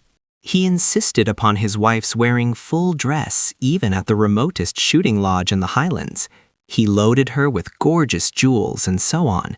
He gave her everything, always accepting any measure of responsibility. Then Lord Dudley had a stroke, and she nursed him and ruled his estates with supreme competence forever after. That whimsical despotism was in the 19th century too. But to return, Aphra Behn proved that money could be made by writing, at the sacrifice perhaps of certain agreeable qualities, and so by degrees writing became not merely a sign of folly and a distracted mind, but was of practical importance. A husband might die, or some disaster overtake the family. Hundreds of women began, as the 18th century drew on, to add to their pin money, or to come to the rescue of their families by making translations, or writing the innumerable bad novels which have ceased to be recorded even in textbooks, but are to be picked up in the 4 penny boxes in the Charing Cross Road. The extreme activity of mind which showed itself in the later 18th century among women, the talking and the meeting, the writing of essays on Shakespeare, the translations of the classics, was founded on the solid fact that women could make money by writing. Money dignifies what is frivolous if unpaid for. It might still be well to sneer at blue stockings with an itch for scribbling, but it could not be denied that they could put money in their purses. Thus, towards the end of the 18th century, a change came about, which, if I were rewriting history, I should describe more fully and think of greater importance than the Crusades or the Wars of the Roses. The middle-class woman began to write, for if Pride and Prejudice matters, and Middlemarch, and Villette, and Wuthering Heights matter, then it matters far more than I can prove in an hour's discourse that women generally, and not merely the lonely aristocrat shut up in her country house among her folios and her flatterers, took to writing. Without those forerunners, Jane Austen and the Brontes and George Eliot could no more have written than Shakespeare could have written without Marlowe, or Marlowe without Chaucer, or Chaucer without those forgotten poets who paved the ways and tamed the natural savagery of the tongue. For masterpieces are not single and solitary births. They are the outcome of many years of thinking in common, of thinking by the body of the people, so that the experience of the mass is behind the single voice. Jane Austen should have laid a wreath upon the grave of Fanny Burney, and George Eliot done homage to the robust shade of Eliza Carter, the valiant old woman who tied a bell to her bedstead in order that she might wake early and learn Greek. All women together ought to let flowers fall upon the tomb of Aphra Behn, which is, most scandalously but rather appropriately, in Westminster Abbey, for it was she who earned them the right to speak their minds. It is she, shady and amorous as she was, who makes it not quite fantastic for me to say to you tonight, earn 500 a year by your wits. Here, then, one had reached the early 19th century, and here, for the first time, I found several shelves given up entirely to the works of women. But why, I could not help asking as I ran my eyes over them, were they, with very few exceptions, all novels? The original impulse was to poetry. The supreme head of song was a poetess. Both in France and England, the women poets precede the women novelists. Moreover, I thought, looking at the 4 famous names, what had George Eliot in common with Emily Bronte? Did not Charlotte Bronte fail entirely to understand Jane Austen? Save for the possibly relevant fact that not one of them had a child, 4 more incongruous characters could not have met together in a room, so much so that it is tempting to invent a meeting and a dialogue between them. Yet by some strange force they were all compelled when they wrote to write novels. Had it something to do with being born of the middle class, I asked, and with the fact, which Miss Emily Davies a little later was so strikingly to demonstrate, that the middle-class family in the early 19th century was possessed only of a single sitting room between them. If a woman wrote, she would have to write in the common sitting room. And, as Miss Nightingale was so vehemently to complain, women never have an half hour that they can call their own. She was always interrupted. Still, it would be easier to write prose and fiction there than to write poetry or a play. Less concentration is required. Jane Austen wrote like that to the end of her days. How she was able to effect all this, her nephew writes in his memoir, is surprising, for she had no separate study to repair to, and most of the work must have been done in the general sitting room, subject to all kinds of casual interruptions. She was careful that her occupation should not be suspected by servants or visitors, or any persons beyond her own family party.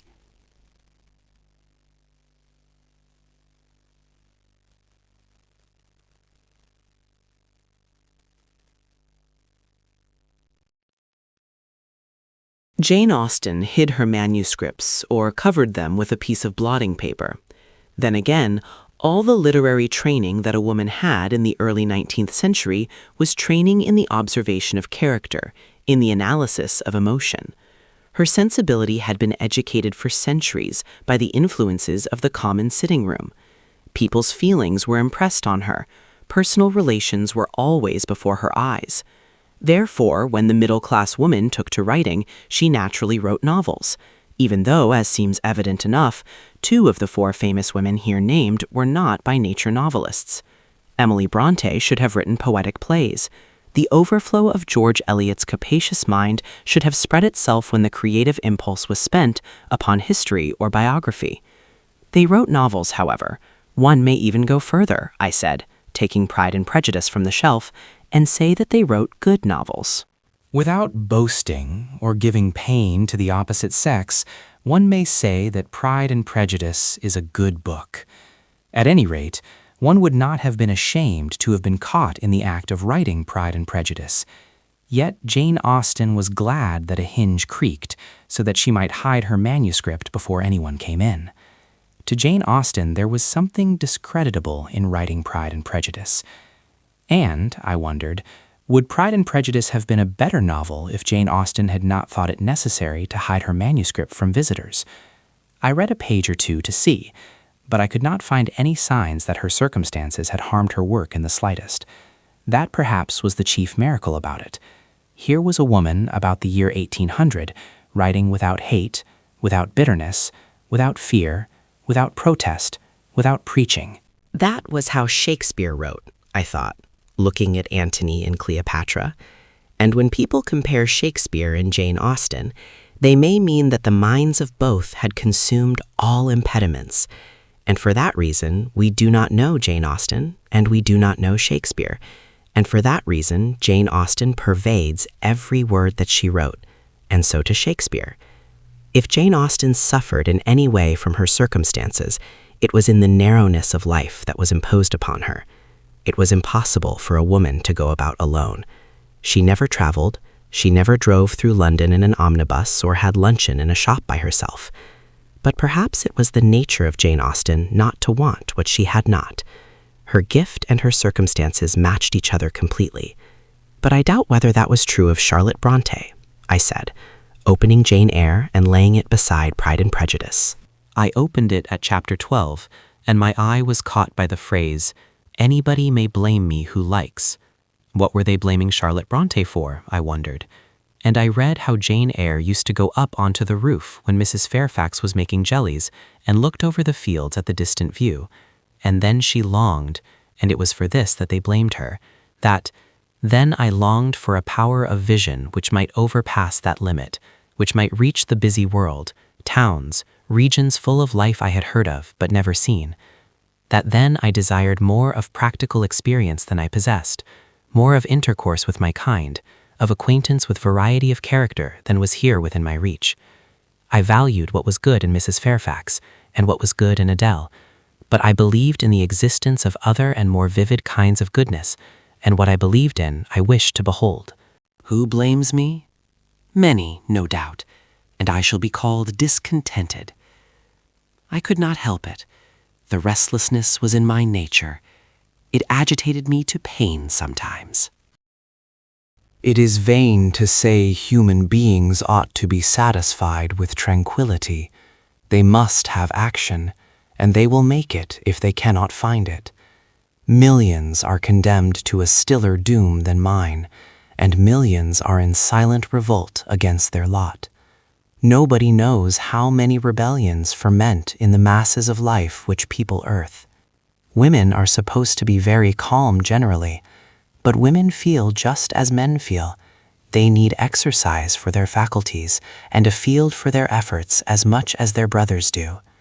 They suffer from too rigid a restraint, too absolute a stagnation, precisely as men would suffer. And it is narrow-minded in their more privileged fellow creatures to say that they ought to confine themselves to making puddings and knitting stockings, to playing on the piano and embroidering bags. It is thoughtless to condemn them or laugh at them if they seek to do more or learn more than custom has pronounced necessary for their sex. When thus alone, I not unfrequently heard Grace Poole's laugh. That is an awkward break, I thought. It is upsetting to come upon Grace Poole all of a sudden. The continuity is disturbed. One might say, I continued, laying the book down beside Pride and Prejudice, that the woman who wrote those pages had more genius in her than Jane Austen. But if one reads them over and marks that jerk in them, that indignation, one sees that she will never get her genius expressed whole and entire. Her books will be deformed and twisted. She will write in a rage where she should write calmly. She will write foolishly where she should write wisely. She will write of herself where she should write of her characters. She is at war with her lot. How could she help but die young, cramped, and thwarted? One could not but play for a moment with the thought of what might have happened if Charlotte Brontë had possessed, say, 300 a year, but the foolish woman sold the copyright of her novels outright for £1,500, had somehow possessed more knowledge of the busy world and towns and regions full of life, more practical experience and intercourse with her kind and acquaintance with a variety of character. In those words, she puts her finger exactly not only upon her own defects as a novelist, but upon those of her sex at that time. She knew, no one better, how enormously her genius would have profited if it had not spent itself in solitary visions over distant fields, if experience and intercourse and travel had been granted her. But they were not granted. They were withheld. And we must accept the fact that all those good novels, Villette, Emma, Wuthering Heights, Middlemarch, were written by women without more experience of life than could enter the house of a respectable clergyman. Written, too, in the common sitting room of that respectable house, and by women so poor that they could not afford to buy more than a few quires of paper at a time upon which to write Wuthering Heights or Jane Eyre. One of them, it is true, George Eliot, escaped after much tribulation, but only to a secluded villa in St. John's Wood, and there she settled down in the shadow of the world's disapproval. I wish it to be understood, she wrote, that I should never invite anyone to come and see me who did not ask for the invitation, for was she not living in sin with a married man, and might not the sight of her damage the chastity of Mrs. Smith, or whoever it might be that chanced to call? One must submit to the social convention and be cut off from what is called the world. At the same time, on the other side of Europe, there was a young man living freely with this gypsy or with that great lady, going to the wars, picking up unhindered and uncensored all that varied experience of human life which served him so splendidly later when he came to write his books. Had Tolstoy lived at the Priory in seclusion with a married lady, cut off from what is called the world, however edifying the moral lesson, he could scarcely, I thought, have written War and Peace. But one could perhaps go a little deeper into the question of novel writing and the effect of sex upon the novelist. If one shuts one's eyes and thinks of the novel as a whole, it would seem to be a creation owning a certain looking-glass likeness to life, though of course with simplifications and distortions innumerable. At any rate, it is a structure leaving a shape on the mind's eye, built now in squares, now pagoda-shaped, now throwing out wings and arcades, now solidly compact and domed like the Cathedral of St. Sophia at Constantinople. This shape, I thought, thinking back over certain famous novels, starts in one the kind of emotion that is appropriate to it. But that emotion at once blends itself with others, for the shape is not made by the relation of stone to stone, but by the relation of human being to human being. Thus, a novel starts in us all sorts of antagonistic and opposed emotions. Life conflicts with something that is not life. Hence the difficulty of coming to any agreement about novels and the immense sway that our private prejudices have upon us. On the one hand, we feel, you, John, the hero, must live, or I shall be in the depths of despair. On the other, we feel, alas, John, you must die, because the shape of the book requires it. Life conflicts with something that is not life. Then, since life it is in part, we judge it as life. James is the sort of man I most detest, one says. Or, this is a farrago of absurdity. I could never feel anything of the sort myself. The whole structure, it is obvious, thinking back on any famous novel, is one of infinite complexity, because it is thus made up of so many different judgments, of so many different kinds of emotion. The wonder is that any book so composed holds together for more than a year or two, or can possibly mean to the English reader what it means for the Russian or the Chinese. But they do hold together, occasionally very remarkably. And what holds them together in these rare instances of survival, I was thinking of War and Peace, is something that one calls integrity, though it has nothing to do with paying one's bills or behaving honorably in an emergency. What one means by integrity in the case of the novelist is the conviction that he gives one that this is the truth. Yes, one feels, I should never have thought that this could be so. I have never known people behaving like that. But you have convinced me that so it is, so it happens.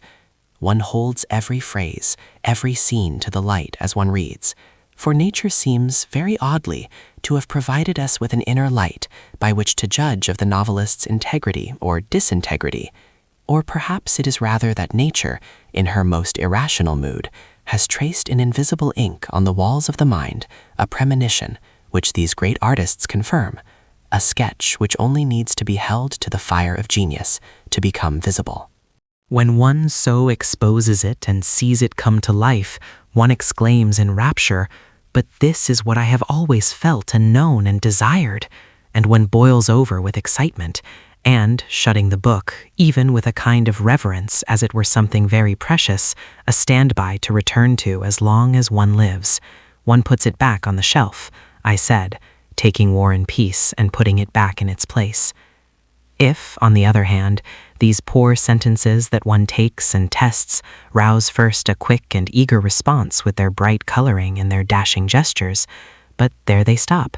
Something seems to check them in their development, or if they bring to light only a faint scribble in that corner and a blot over there, and nothing appears whole and entire, then one heaves a sigh of disappointment and says, "Another failure. This novel has come to grief somewhere." And for the most part, of course, novels do come to grief somewhere. The imagination falters under the enormous strain. The insight is confused. It can no longer distinguish between the true and the false. It has no longer the strength to go on with the vast labor that calls at every moment for the use of so many different faculties. But how would all this be affected by the sex of the novelist, I wondered, looking at Jane Eyre and the others? Would the fact of her sex in any way interfere with the integrity of a woman novelist, that integrity which I take to be the backbone of the writer? Now, in the passages I have quoted from Jane Eyre, it is clear that anger was tampering with the integrity of Charlotte Brontë, the novelist.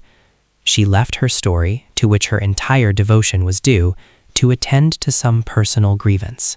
She remembered that she had been starved of her proper due of experience. She had been made to stagnate in a parsonage, mending stockings, when she wanted to wander free over the world. Her imagination swerved from indignation, and we feel it swerve. But there were many more influences than anger tugging at her imagination and deflecting it from its path. Ignorance, for instance. The portrait of Rochester is drawn in the dark. We feel the influence of fear in it, just as we constantly feel an acidity which is the result of oppression, a buried suffering smoldering beneath her passion, a rancor which contracts those books, splendid as they are, with a spasm of Cain. And since a novel has this correspondence to real life, its values are to some extent those of real life. But it is obvious that the values of women differ very often from the values which have been made by the other sex. Naturally, this is so. Yet it is the masculine values that prevail. Speaking crudely, football and sport are important, the worship of fashion, the buying of clothes, trivial, and these values are inevitably transferred from life to fiction. This is an important book, the critic assumes, because it deals with war. This is an insignificant book because it deals with the feelings of women in a drawing room. A scene in a battlefield is more important than a scene in a shop. Everywhere, and much more subtly, the difference of value persists. The whole structure, therefore, of the early 19th century novel was raised, if one was a woman, by a mind which was slightly pulled from the straight and made to alter its clear vision in deference to external authority. One has only to skim those old forgotten novels and listen to the tone of voice in which they are written to divine that the writer was meeting criticism. She was saying this by way of aggression, or that by way of conciliation. She was admitting that she was only a woman, or protesting that she was as good as a man. She met that criticism as her temperament dictated, with docility and diffidence, or with anger and emphasis. It does not matter which it was. She was thinking of something other than the thing itself. Down comes her book upon our heads.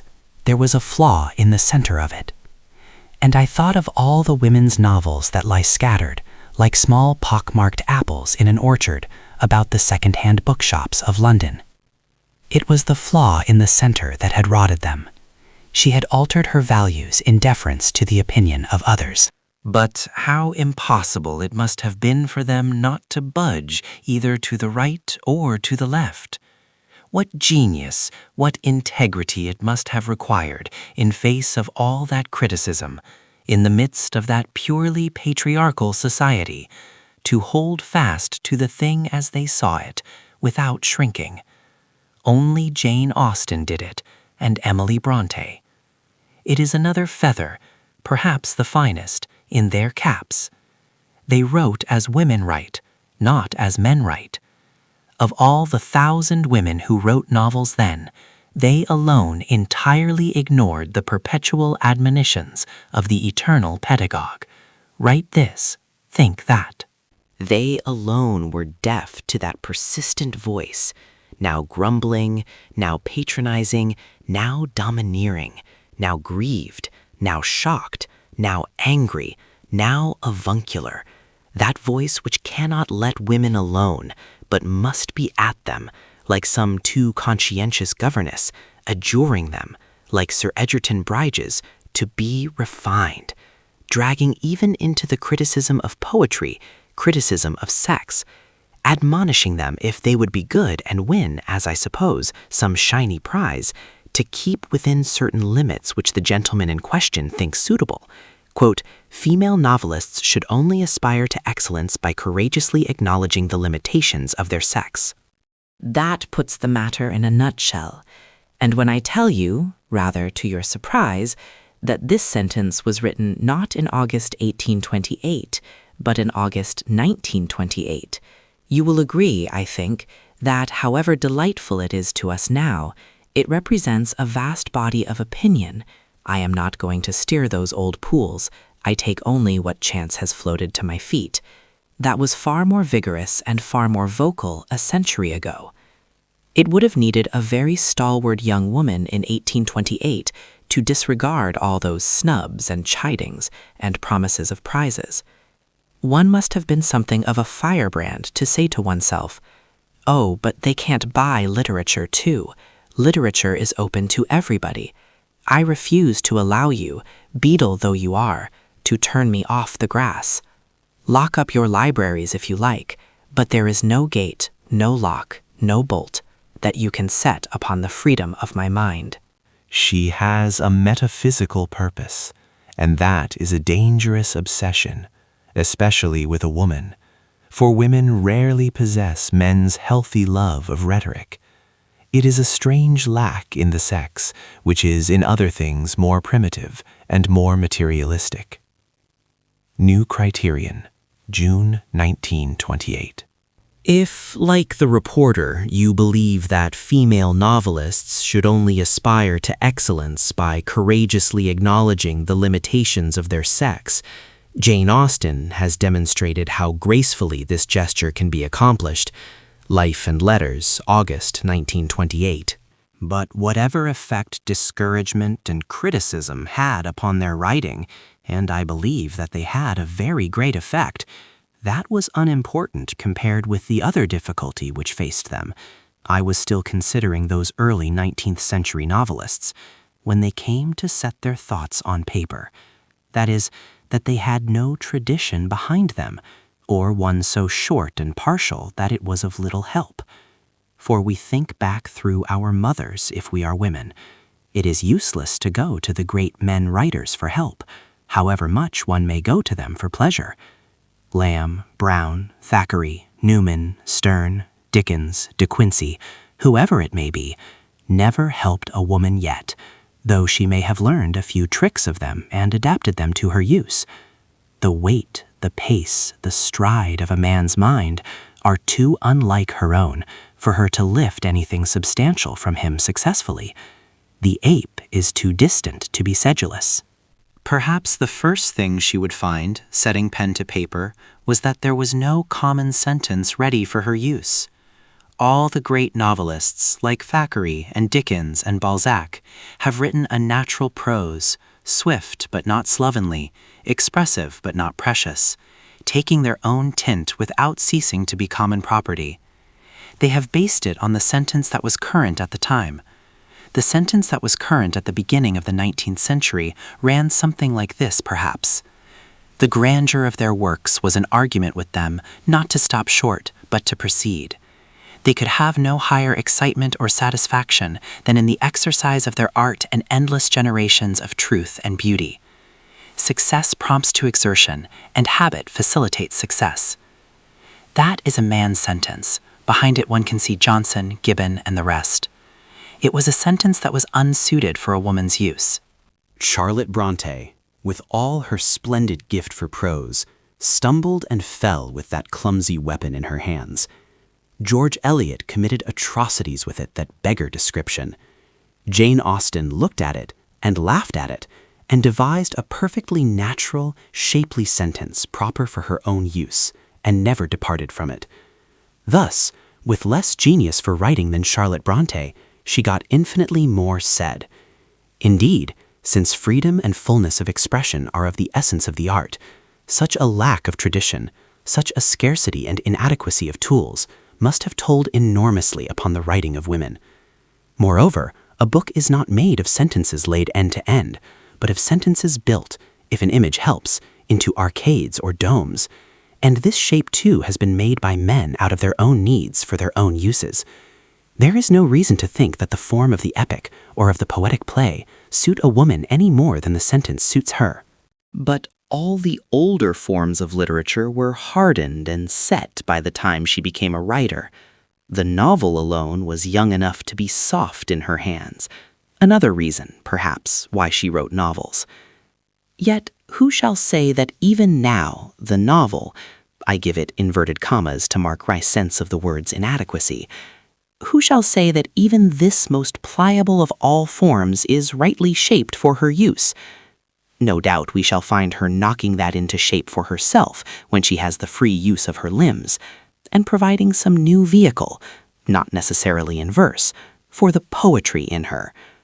For it is the poetry that is still denied outlet. And I went on to ponder how a woman nowadays would write a poetic tragedy in 5 acts. Would she use verse? Would she not use prose, rather? But these are difficult questions which lie in the twilight of the future. I must leave them, if only because they stimulate me to wander from my subject into trackless forests where I shall be lost, and very likely devoured by wild beasts. I do not want, and I am sure that you do not want me, to broach that very dismal subject, the future of fiction, so that I will only pause here one moment to draw your attention to the great part which must be played in that future, so far as women are concerned, by physical conditions. The book has somehow to be adapted to the body, and at a venture, one would say that women's books should be shorter, more concentrated than those of men, and framed so that they do not need long hours of steady and uninterrupted work. For interruptions, there will always be. Again, the nerves that feed the brain would seem to differ in men and women, and if you are going to make them work their best and hardest, you must find out what treatment suits them. Whether these hours of lectures, for instance, which the monks devised presumably hundreds of years ago, suit them, what alternations of work and rest they need, interpreting rest not as doing nothing, but as doing something, but something that is different, and what should that difference be? All this should be discussed and discovered. All this is part of the question of women and fiction. And yet, I continued, approaching the bookcase again, where shall I find that elaborate study of the psychology of women by a woman? If through their incapacity to play football, women are not going to be allowed to practice medicine. Happily, my thoughts were now given another turn. Chapter 5. 5. I had come at last, in the course of this rambling, to the shelves which hold books by the living, by women, and by men, for there are almost as many books written by women now as by men. Or if that is not yet quite true, if the male is still the voluble sex, it is certainly true that women no longer write novels solely. There are Jane Harrison's books on Greek archaeology, Vernon Lee's books on aesthetics, Gertrude Bell's books on Persia.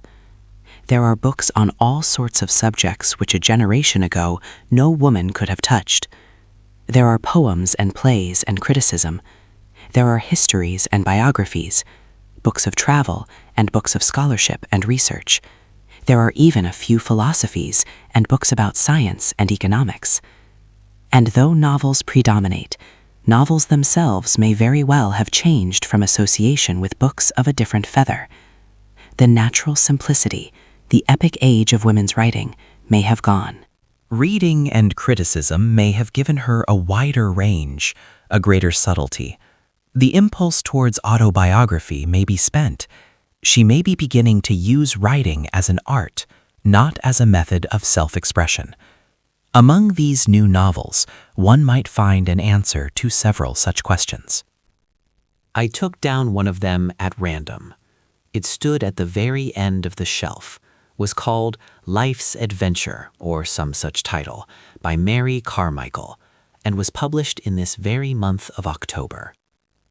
It seems to be her first book, I said to myself, but one must read it as if it were the last volume in a fairly long series, continuing all those other books that I have been glancing at, Lady Winchelsea's poems and Aphra Behn's plays, and the novels of the 4 great novelists. For books continue each other, in spite of our habit of judging them separately.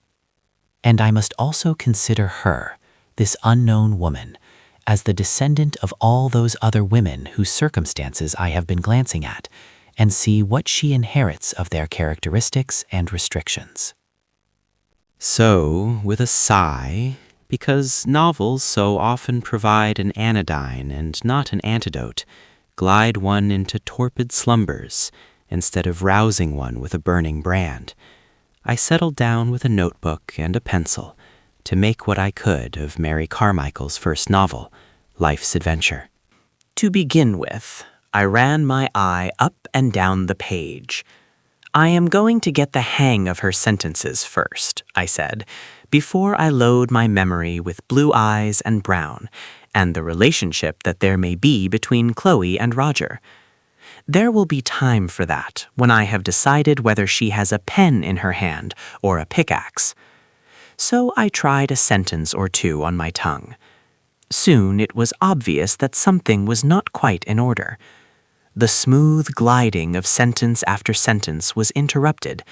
Something tore, something scratched. A single word here and there flashed its torch in my eyes. She was unhanding herself, as they say in the old plays. She is like a person striking a match that will not light, I thought.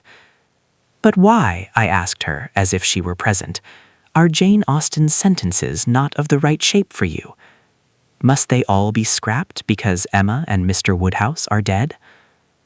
Alas, I sighed, that it should be so. For while Jane Austen breaks from melody to melody as Mozart from song to song, to read this writing was like being out at sea in an open boat.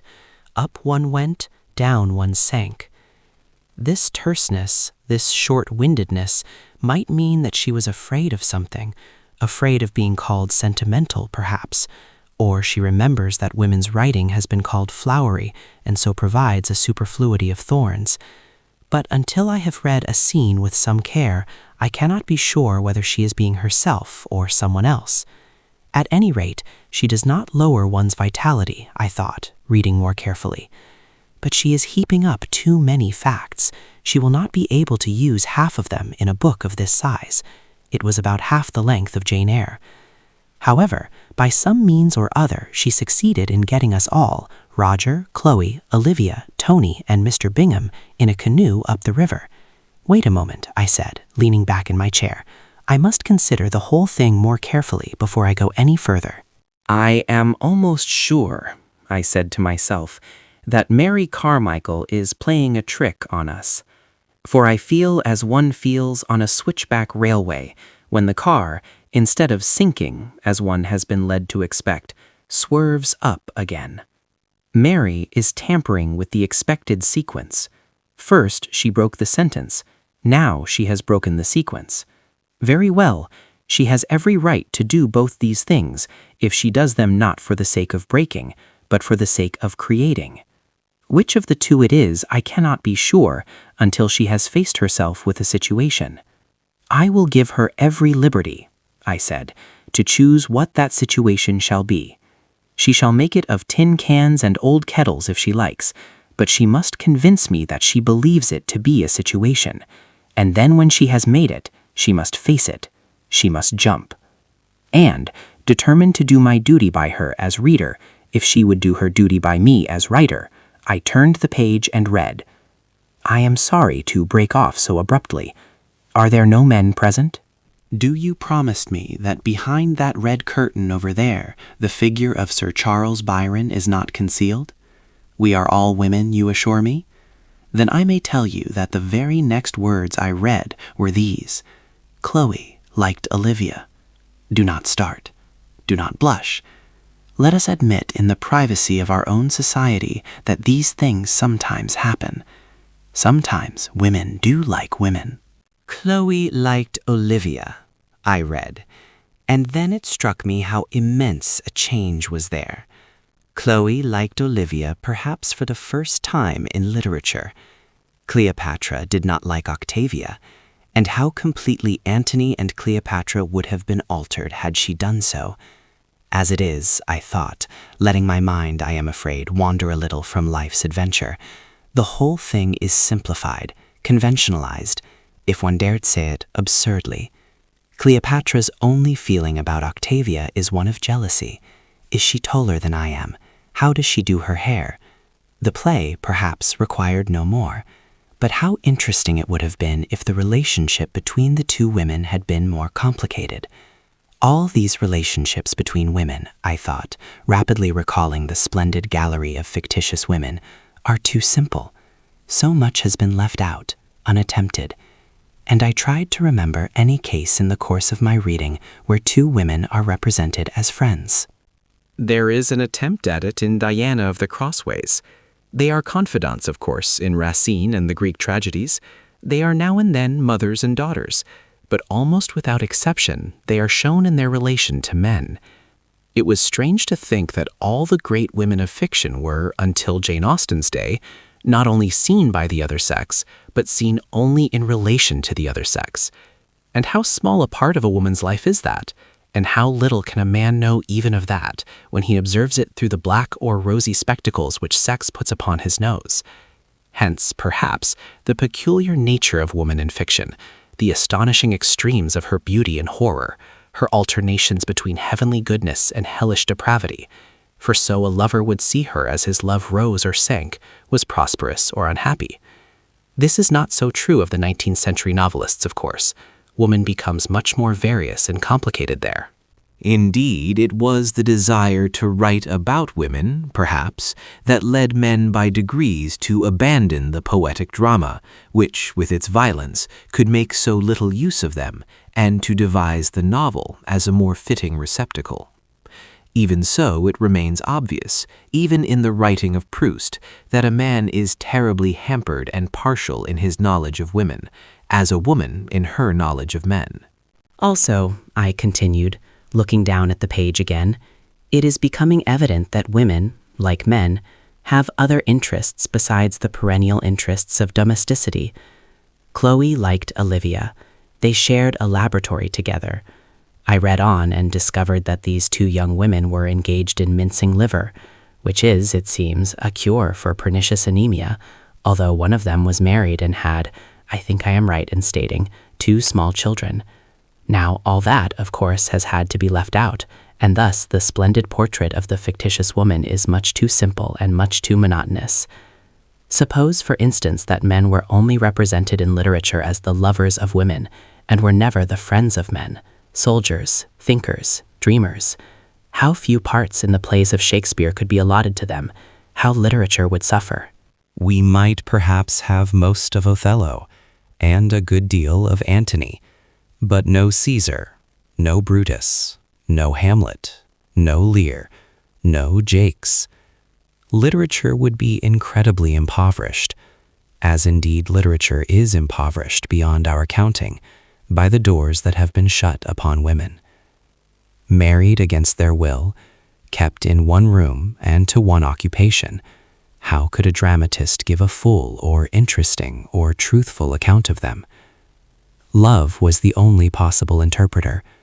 The poet was forced to be passionate or bitter, unless indeed he chose to hate women, which meant more often than not that he was unattractive to them.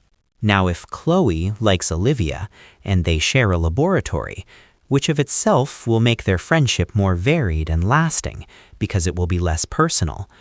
If Mary Carmichael knows how to write, and I was beginning to enjoy some quality in her style, if she has a room to herself, of which I am not quite sure, if she has 500 a year of her own, but that remains to be proved, then I think that something of great importance has happened.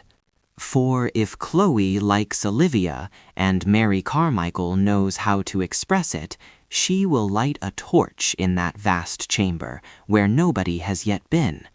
It is all half-lights and profound shadows, like those serpentine caves, where one goes with a candle, peering up and down, not knowing where one is stepping. And I began to read the book again, and read how Chloe watched Olivia put a jar on a shelf, and say how it was time to go home to her children. That is a sight that has never been seen since the world began, I exclaimed. And I watched too, very curiously, for I wanted to see how Mary Carmichael set to work to catch those unrecorded gestures, those unsaid or half-said words, which form themselves no more palpably than the shadows of moths on the ceiling when women are alone, unlit by the capricious and colored light of the other sex.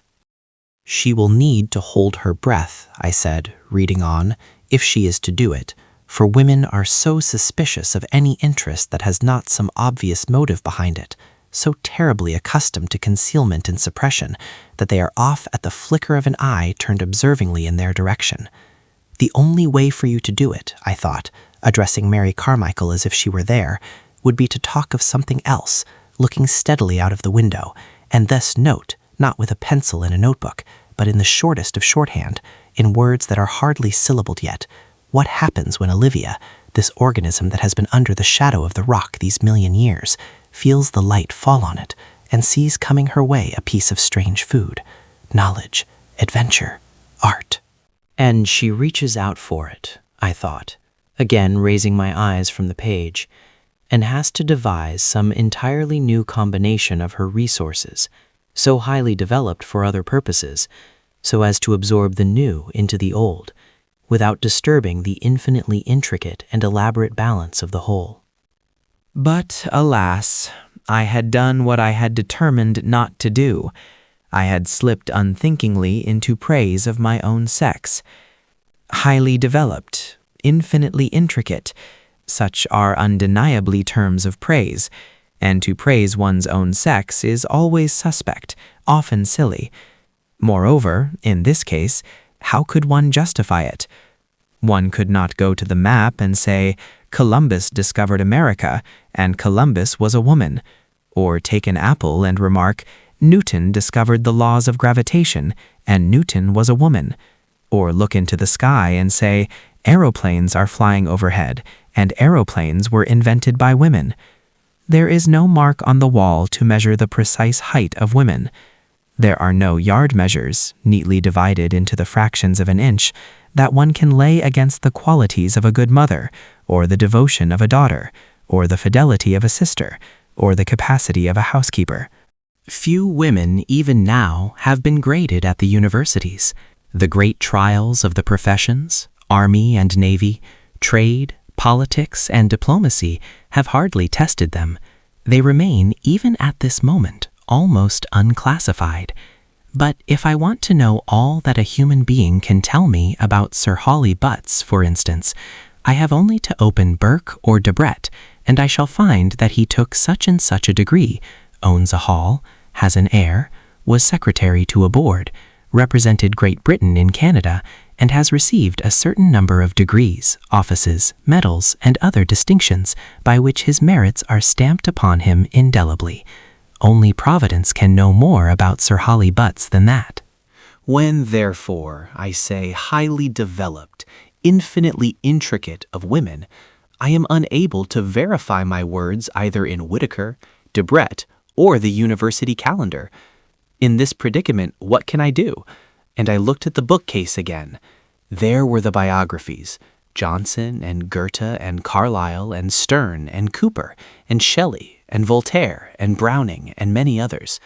And I began thinking of all those great men who have, for one reason or another, admired, sought out, lived with, confided in, made love to, written of, trusted in, and shown what can only be described as some need of and dependence upon certain persons of the opposite sex. That all these relationships were absolutely platonic, I would not affirm, and Sir William Joynson Hicks would probably deny. But we should wrong these illustrious men very greatly if we insisted that they got nothing from these alliances but comfort, flattery, and the pleasures of the body. What they got, it is obvious, was something that their own sex was unable to supply, and it would not be rash, perhaps, to define it further, without quoting the doubtless rhapsodical words of the poets, as some stimulus, some renewal of creative power, which is in the gift only of the opposite sex to bestow. He would open the door of drawing room or nursery, I thought, and find her among her children perhaps, or with a piece of embroidery on her knee. At any rate, the center of some different order and system of life, and the contrast between this world and his own, which might be the law courts or the House of Commons, would at once refresh and invigorate. And there would follow, even in the simplest talk, such a natural difference of opinion that the dried ideas in him would be fertilized anew, and the sight of her creating in a different medium from his own would so quicken his creative power that insensibly his sterile mind would begin to plot again, and he would find the phrase or the scene which was lacking when he put on his hat to visit her. Every Johnson has his thrall, and holds fast to her for some such reasons as these. And when the thrall marries her Italian music master, Johnson goes half mad with rage and disgust, not merely that he will miss his pleasant evenings at Streatham, but that the light of his life will be as if gone out. And without being Dr. Johnson, or Goethe, or Carlyle, or Voltaire, one may feel, though very differently from these great men, the nature of this intricacy and the power of this highly developed creative faculty among women. One goes into the room, but the resources of the English language would be much put to the stretch, and whole flights of words would need to wing their way illegitimately into existence before a woman could say what happens when she goes into a room. The rooms differ so completely. They are calm or thunderous, open onto the sea, or, on the contrary, give onto a prison yard, are hung with washing, or alive with opals and silks, are hard as horsehair, or soft as feathers. One has only to go into any room in any street for the whole of that extremely complex force of femininity to fly in one's face.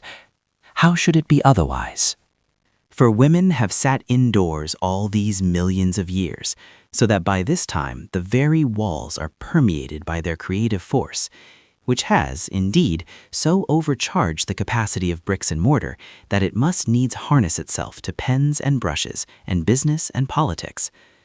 But this creative power differs greatly from the creative power of men, and one must conclude that it would be 1,000 pities if it were hindered or wasted, for it was won by centuries of the most drastic discipline, and there is nothing to take its place. It would be 1,000 pities if women wrote like men, or lived like men, or looked like men. For if two sexes are quite inadequate, considering the vastness and variety of the world, how should we manage with one only?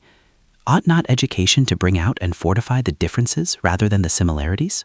For we have too much likeness as it is, and if an explorer should come back and bring word of other sexes looking through the branches of other trees at other skies, nothing would be of greater service to humanity, and we should have the immense pleasure into the bargain of watching Professor X rush for his measuring rods to prove himself superior. Mary Carmichael, I thought, still hovering at a little distance above the page, will have her work cut out for her merely as an observer. I am afraid, indeed, that she will be tempted to become what I think the less interesting branch of the species, the naturalist novelist, and not the contemplative. There are so many new facts for her to observe. She will not need to limit herself any longer to the respectable houses of the upper middle classes. She will go without kindness or condescension, but in the spirit of fellowship, into those small, scented rooms where sit the courtesan, the harlot, and the lady with the pug dog. There they still sit in the rough and ready-made clothes that the male writer has had perforce to clap upon their shoulders. But Mary Carmichael will have out her scissors and fit them close to every hollow and angle. It will be a curious sight when it comes to see these women as they are, but we must wait a little, for Mary Carmichael will still be encumbered with that self-consciousness in the presence of sin, which is the legacy of our sexual barbarity. She will still wear the shoddy old fetters of class on her feet. However, the majority of women are neither harlots nor courtesans, nor do they sit clasping pug dogs to dusty velvet all through the summer afternoon. But what do they do then? And there came to my mind's eye one of those long streets somewhere south of the river, whose infinite rows are innumerably populated. With the eye of the imagination, I saw a very ancient lady crossing the street on the arm of a middle-aged woman, her daughter perhaps, both so respectably booted and furred that their dressing in the afternoon must be a ritual, and the clothes themselves put away in cupboards with camphor year after year throughout the summer months. They cross the road when the lamps are being lit, for the dusk is their favorite hour, as they must have done year after year. The elder is close on 80, but if one asked her what her life has meant to her, She would say that she remembered the streets lit for the Battle of Balaclava, or had heard the guns fire in Hyde Park for the birth of King Edward VII.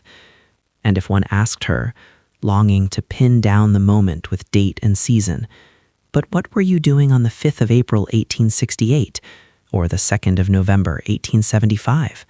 she would look vague and say that she could remember nothing. For all the dinners are cooked, the plates and cups washed, the children sent to school and gone out into the world. Nothing remains of it all. All has vanished. No biography or history has a word to say about it. And the novels, without meaning to, inevitably lie. All these infinitely obscure lives remain to be recorded, I said, addressing Mary Carmichael as if she were present, and went on and fought through the streets of London, feeling in imagination the pressure of dumbness, the accumulation of unrecorded life, whether from the women at the street corners with their arms akimbo and the rings embedded in their fat swollen fingers, talking with a gesticulation like the swing of Shakespeare's words, or from the violet sellers and match sellers and old crones stationed under doorways, or from drifting girls whose faces, like waves in sun and cloud, signal the coming of men and women and the flickering lights of shop windows. All that you will have to explore, I said to Mary Carmichael, holding your torch firm in your hand. Above all, you must illumine your own soul with its profundities and its shallows, and its vanities and its generosities, and say what your beauty means to you, or your plainness, and what is your relation to the ever-changing and turning world of gloves and shoes and stuffs, swaying up and down among the faint scents that come through chemists' bottles, down arcades of dress material, over a floor of pseudo-marble. For in imagination, I had gone into a shop. It was laid with black and white paving. It was hung, astonishingly beautifully, with colored ribbons. Mary Carmichael might well have a look at that in passing, I thought, for it is a sight that would lend itself to the pen as fittingly as any snowy peak or rocky gorge in the Andes. And there is the girl behind the counter, too. I would as soon have her true history as the 150th life of Napoleon, or 70th study of Keats and his use of Miltonic inversion, which old Professor Z and his like are now indicting. And then I went on very warily, on the very tips of my toes, so cowardly I am, so afraid of the lash that was once almost laid on my own shoulders, to murmur that she should also learn to laugh, without bitterness, at the vanities, say rather at the peculiarities, for it is a less offensive word, of the other sex.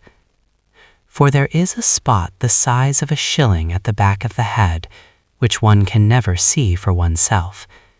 It is one of the good offices that sex can discharge for sex, to describe that spot the size of a shilling at the back of the head. Think how much women have profited by the comments of Juvenal, by the criticism of Strindberg. Think with what humanity and brilliancy men from the earliest ages have pointed out to women that dark place at the back of the head. And if Mary were very brave and very honest, she would go behind the other sex and tell us what she found there. A true picture of man as a whole can never be painted until a woman has described that spot the size of a shilling.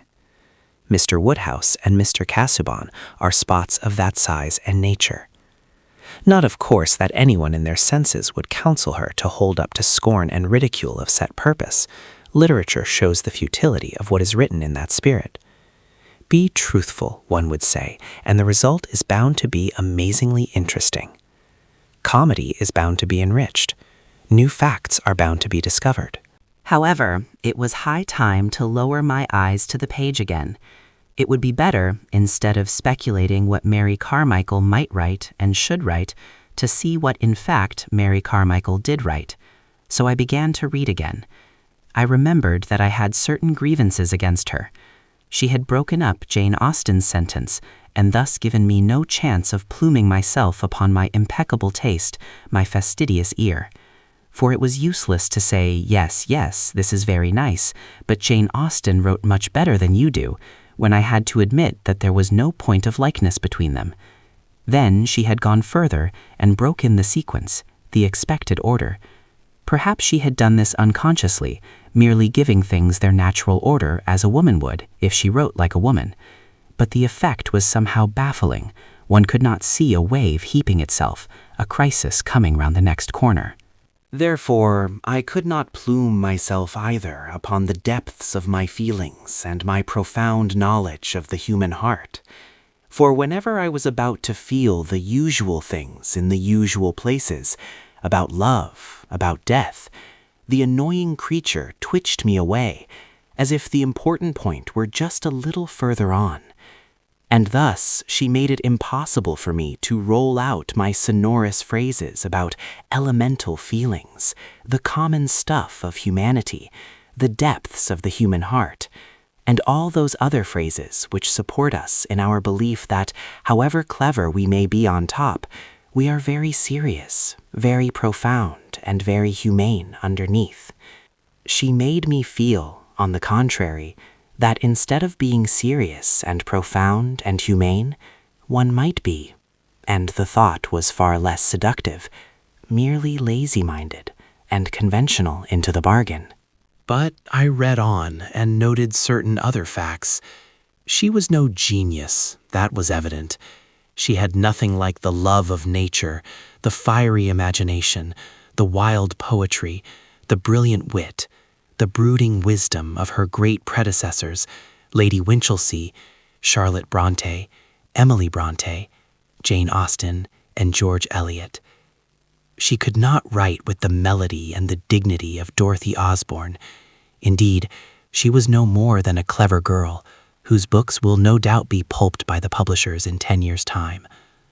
But, nevertheless, she had certain advantages which women of far greater gift lacked even half a century ago. Men were no longer to her the opposing faction. She need not waste her time railing against them. She need not climb onto the roof and ruin her peace of mind, longing for travel, experience, and a knowledge of the world and character that were denied her. Fear and hatred were almost gone, or traces of them showed only in a slight exaggeration of the joy of freedom, a tendency to the caustic and satirical rather than to the romantic in her treatment of the other sex. Then there could be no doubt that as a novelist she enjoyed some natural advantages of a high order. She had a sensibility that was very wide, eager and free. It responded to an almost imperceptible touch on it. It feasted like a plant newly stood in the air on every sight and sound that came its way. It ranged, too, very subtly and curiously among almost unknown or unrecorded things. It lighted on small things and showed that perhaps they were not small after all. It brought buried things to light and made one wonder what need there had been to bury them. Awkward though she was, and without the unconscious bearing of long descent which makes the least turn of the pen of a Thackeray or a Lamb delightful to the ear, she had, I began to think, mastered the first great lesson. She wrote as a woman, but as a woman who has forgotten that she is a woman, so that her pages were full of that curious sexual quality which comes only when sex is unconscious of itself. All this was to the good. But no abundance of sensation or fineness of perception would avail unless she could build up out of the fleeting and the personal the lasting edifice which remains unthrown. I had said that I would wait until she faced herself with a situation, and I meant by that until she proved by summoning, beckoning, and getting together that she was not a skimmer of surfaces merely, but had looked beneath into the depths. Now is the time, she would say to herself at a certain moment, when without doing anything violent, I can show the meaning of all this. And she would begin. How unmistakable that quickening is, beckoning and summoning, and there would rise up in memory, half forgotten, perhaps quite trivial things in other chapters, dropped by the way. And she would make their presence felt while someone sewed or smoked a pipe as naturally as possible, and one would feel, as she went on writing, as if one had gone to the top of the world and seen it laid out, very majestically beneath. At any rate, she was making the attempt, and as I watched her lengthening out for the test, I saw, but hoped that she did not see, the bishops and the deans, the doctors and the professors, the patriarchs and the pedagogues, all at her shouting warning and advice. You can't do this, and you shan't do that. Fellows and scholars only allowed on the grass. Ladies not admitted without a letter of introduction. Aspiring and graceful female novelists this way. So they kept at her like the crowd at a fence on the racecourse, and it was her trial to take her fence without looking to right to left. If you stop to curse, you are lost, I said to her. Equally, if you stop to laugh. Hesitate or fumble, and you are done for. Think only of the jump, I implored her, as if I had put the whole of my money on her back, and she went over it like a bird. But there was a fence beyond that, and a fence beyond that. Whether she had the staying power, I was doubtful, for the clapping and the crying were fraying to the nerves. But she did her best. Considering that Mary Carmichael was no genius, but an unknown girl writing her first novel in a bed sitting room, without enough of those desirable things, time, money, and idleness, she did not do so badly, I thought. Give her another 100 years, I concluded, reading the last chapter. People's noses and bare shoulders showed naked against a starry sky, for someone had twitched the curtain in the drawing room. Give her a room of her own and 500 a year. Let her speak her mind and leave out half that she now puts in, and she will write a better book one of these days. She will be a poet, I said, putting Life's Adventure by Mary Carmichael at the end of the shelf in another 100 years' time. Chapter 6. Next day, the light of the October morning was falling in dusty shafts through the uncurtained windows, and the hum of traffic rose from the street. London, then, was winding itself up again. The factory was astir. The machines were beginning. It was tempting, after all this reading, to look out of the window and see what London was doing on the morning of the 26th of October, 1928. And what was London doing? Nobody, it seemed, was reading Antony and Cleopatra. London was wholly indifferent, it appeared, to Shakespeare's plays. Nobody cared a straw, and I do not blame them, for the future of fiction, the death of poetry, or the development by the average woman of a prose style completely expressive of her mind. If opinions upon any of these matters had been chalked on the pavement, nobody would have stooped to read them. The nonchalance of the hurrying feet would have rubbed them out in half an hour. Here came an errand boy, here a woman with a dog on a lead. The fascination of the London street is that no two people are ever alike. Each seems bound on some private affair of his own. There were the businesslike with their little bags. There were the drifters rattling sticks upon area railings. There were affable characters to whom the streets serve for clubroom, hailing men in carts and giving information without being asked for it. Also there were funerals to which men, thus suddenly reminded of the passing of their own bodies, lifted their hats. And then a very distinguished gentleman came slowly down a doorstep and paused to avoid collision with a bustling lady who had, by some means or other, acquired a splendid fur coat and a bunch of Parma violets. They all seemed separate, self-absorbed, on business of their own. At this moment, as so often happens in London, there was a complete lull and suspension of traffic. Nothing came down the street. Nobody passed. A single leaf detached itself from the plane tree at the end of the street, and in that pause and suspension fell. Somehow it was like a signal falling, a signal pointing to a force in things which one had overlooked. It seemed to point to a river which flowed past, invisibly, round the corner, down the street, and took people and eddied them along, as the stream at Oxbridge had taken the undergraduate in his boat and the dead leaves. Now it was bringing from one side of the street to the other, diagonally, a girl in patent leather boots, and then a young man in a maroon overcoat. It was also bringing a taxicab.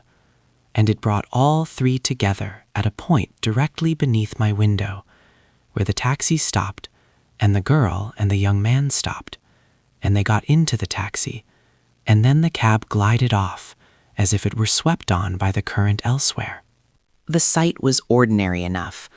What was strange was the rhythmical order with which my imagination had invested it, and the fact that the ordinary sight of two people getting into a cab had the power to communicate something of their own seeming satisfaction.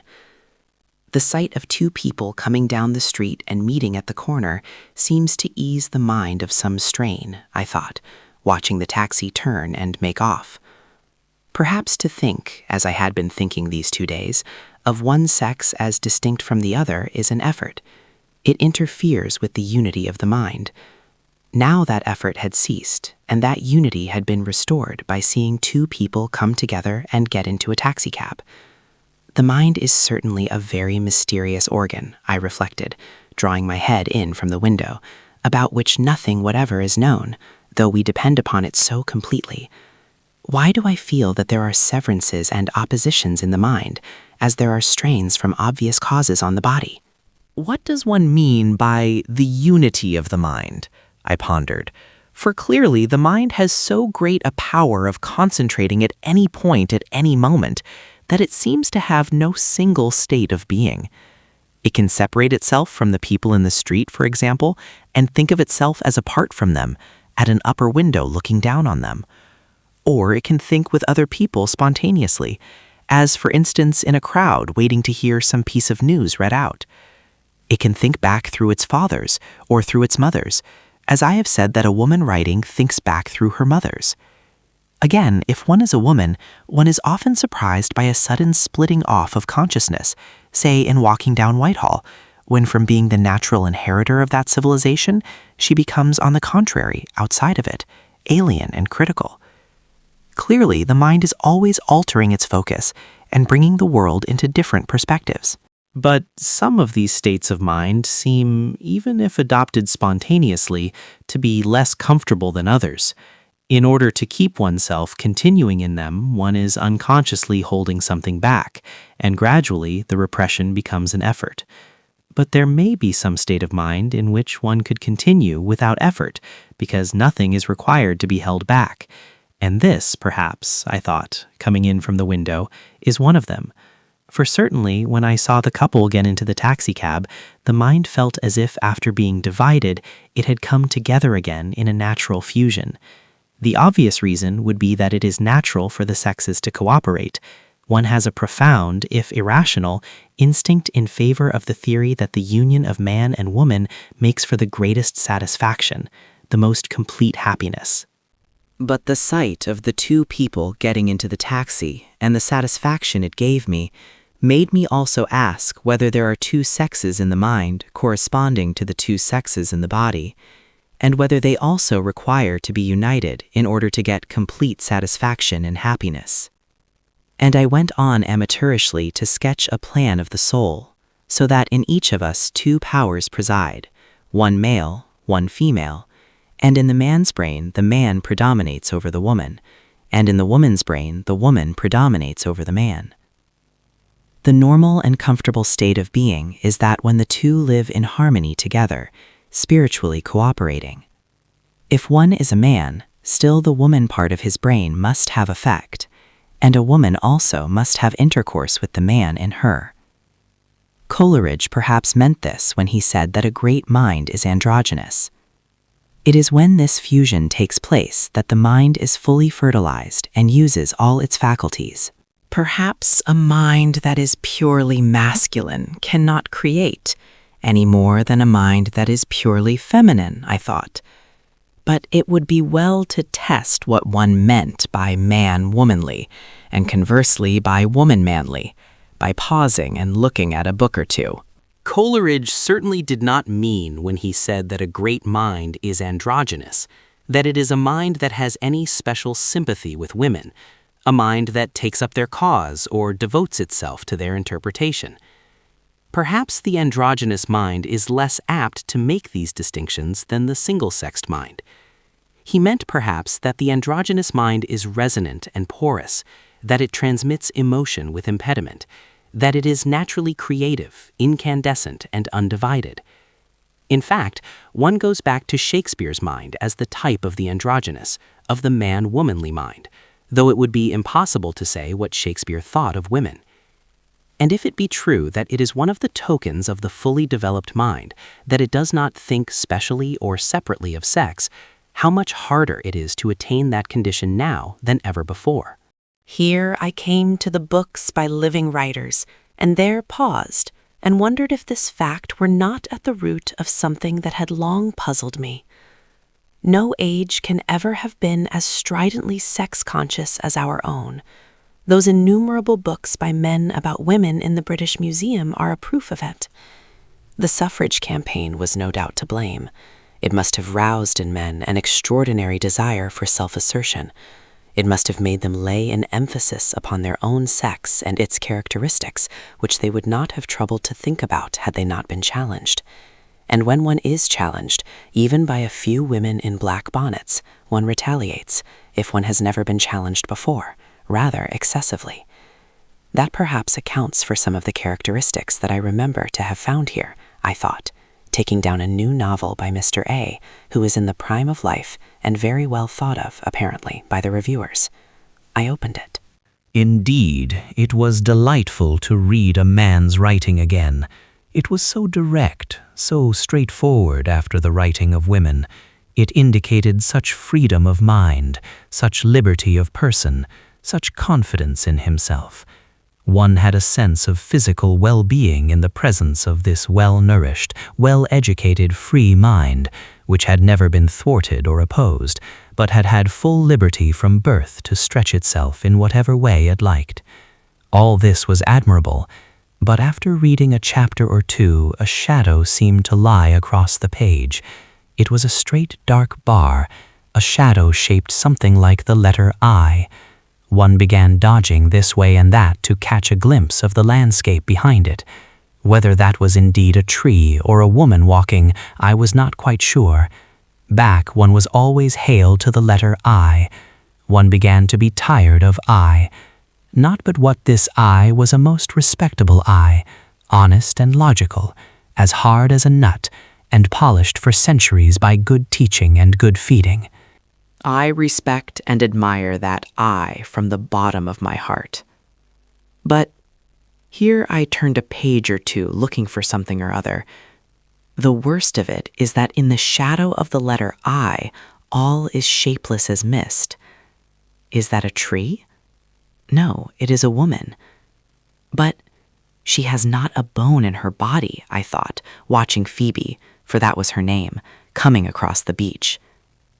Then Alan got up, and the shadow of Alan at once obliterated Phoebe. For Alan had views, and Phoebe was quenched in the flood of his views. And then Alan, I thought, has passions. And here I turned page after page very fast, feeling that the crisis was approaching, and so it was. It took place on the beach under the sun. It was done very openly. It was done very vigorously. Nothing could have been more indecent. But I had said but too often. One cannot go on saying but. One must finish the sentence somehow, I rebuked myself. Shall I finish it? But I am bored. But why was I bored? Partly because of the dominance of the letter I and the aridity which, like the giant beech tree, it casts within its shade. Nothing will grow there, and partly for some more obscure reason. There seemed to be some obstacle, some impediment in Mr. A's mind, which blocked the fountain of creative energy and shored it within narrow limits. And remembering the lunch party at Oxbridge, and the cigarette ash, and the Manx cat, and Tennyson and Christina Rossetti all in a bunch, it seemed possible that the impediment lay there. As he no longer hums under his breath, there has fallen a splendid tear from the passion flower at the gate when Phoebe crosses the beach, and she no longer replies, "My heart is like a singing bird whose nest is in a watered shoot." When Alan approaches, what can he do? Being honest as the day and logical as the sun, there is only one thing he can do. And that he does, to do him justice, over and over, I said, turning the pages, and over again. And that, I added, aware of the awful nature of the confession, seems somehow dull. Shakespeare's indecency uproots 1,000 other things in one's mind, and is far from being dull. But Shakespeare does it for pleasure. Mr. A, as the nurses say, does it on purpose. He does it in protest. He is protesting against the equality of the other sex by asserting his own superiority.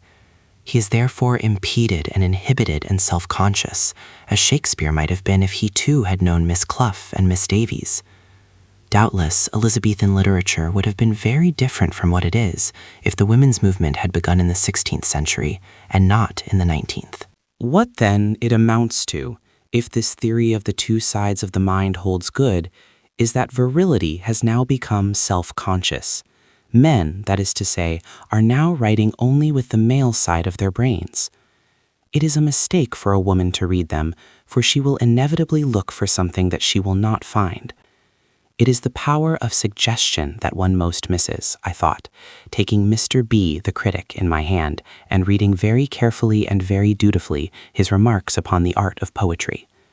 Very able they were, acute and full of learning, but the trouble was that his feelings no longer communicated. His mind seemed separated into different chambers, not a sound carried from one to the other.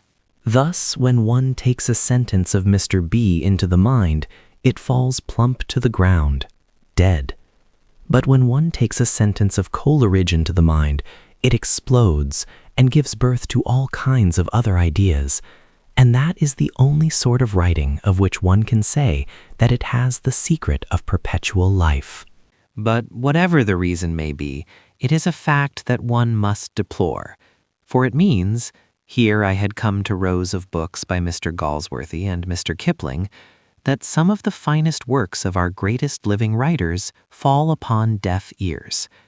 Do what she will, a woman cannot find in them that fountain of perpetual life, which the critics assure her is there. It is not only that they celebrate male virtues, enforce male values, and describe the world of men. It is that the emotion with which these books are permeated is to a woman incomprehensible. It is coming, it is gathering, it is about to burst on one's head, one begins saying long before the end. That picture will fall on old Jolien's head. He will die of the shock. The old clerk will speak over him 2 or 3 obituary words, and all the swans on the Thames will simultaneously burst out singing.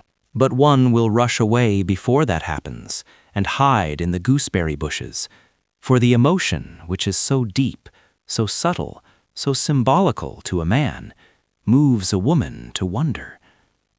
So with Mr. Kipling's officers who turn their backs, and his sowers who sow the seed, and his men who are alone with their work, and the flag.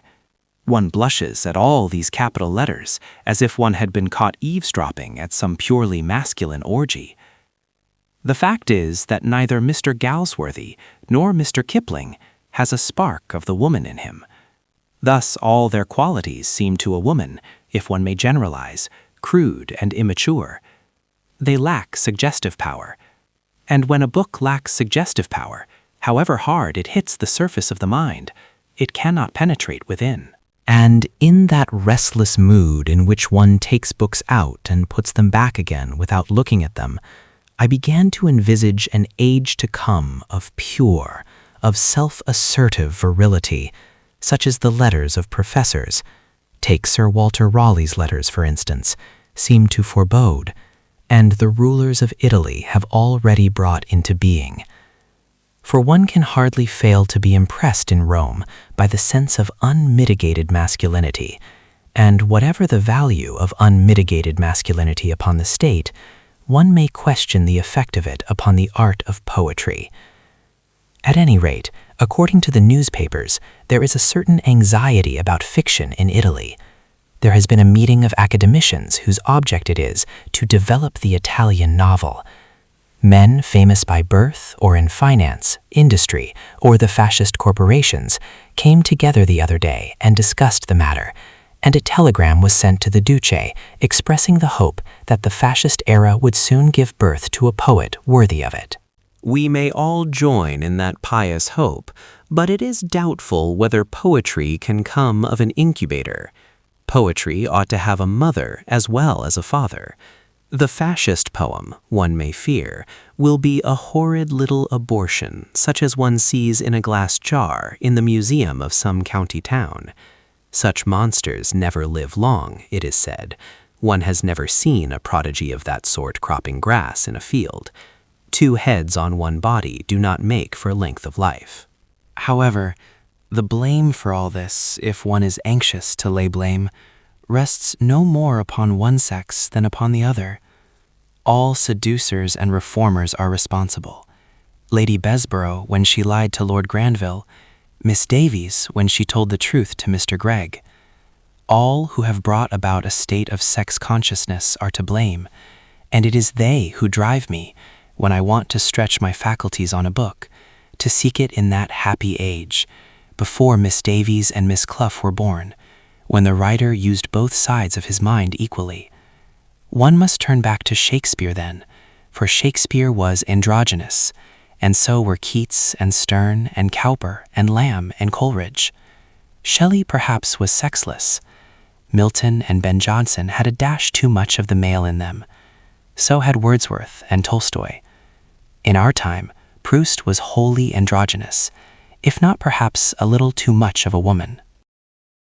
But that failing is too rare for one to complain of it, since without some mixture of the kind, the intellect seems to predominate and the other faculties of the mind harden and become barren. However, I consoled myself with the reflection that this is perhaps a passing phase. Much of what I have said in obedience to my promise to give you the course of my thoughts will seem out of date. Much of what flames in my eyes will seem dubious to you who have not yet come of age.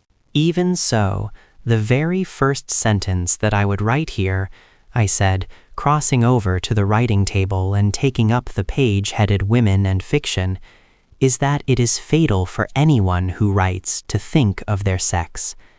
It is fatal to be a man or woman pure and simple. One must be woman manly or man womanly.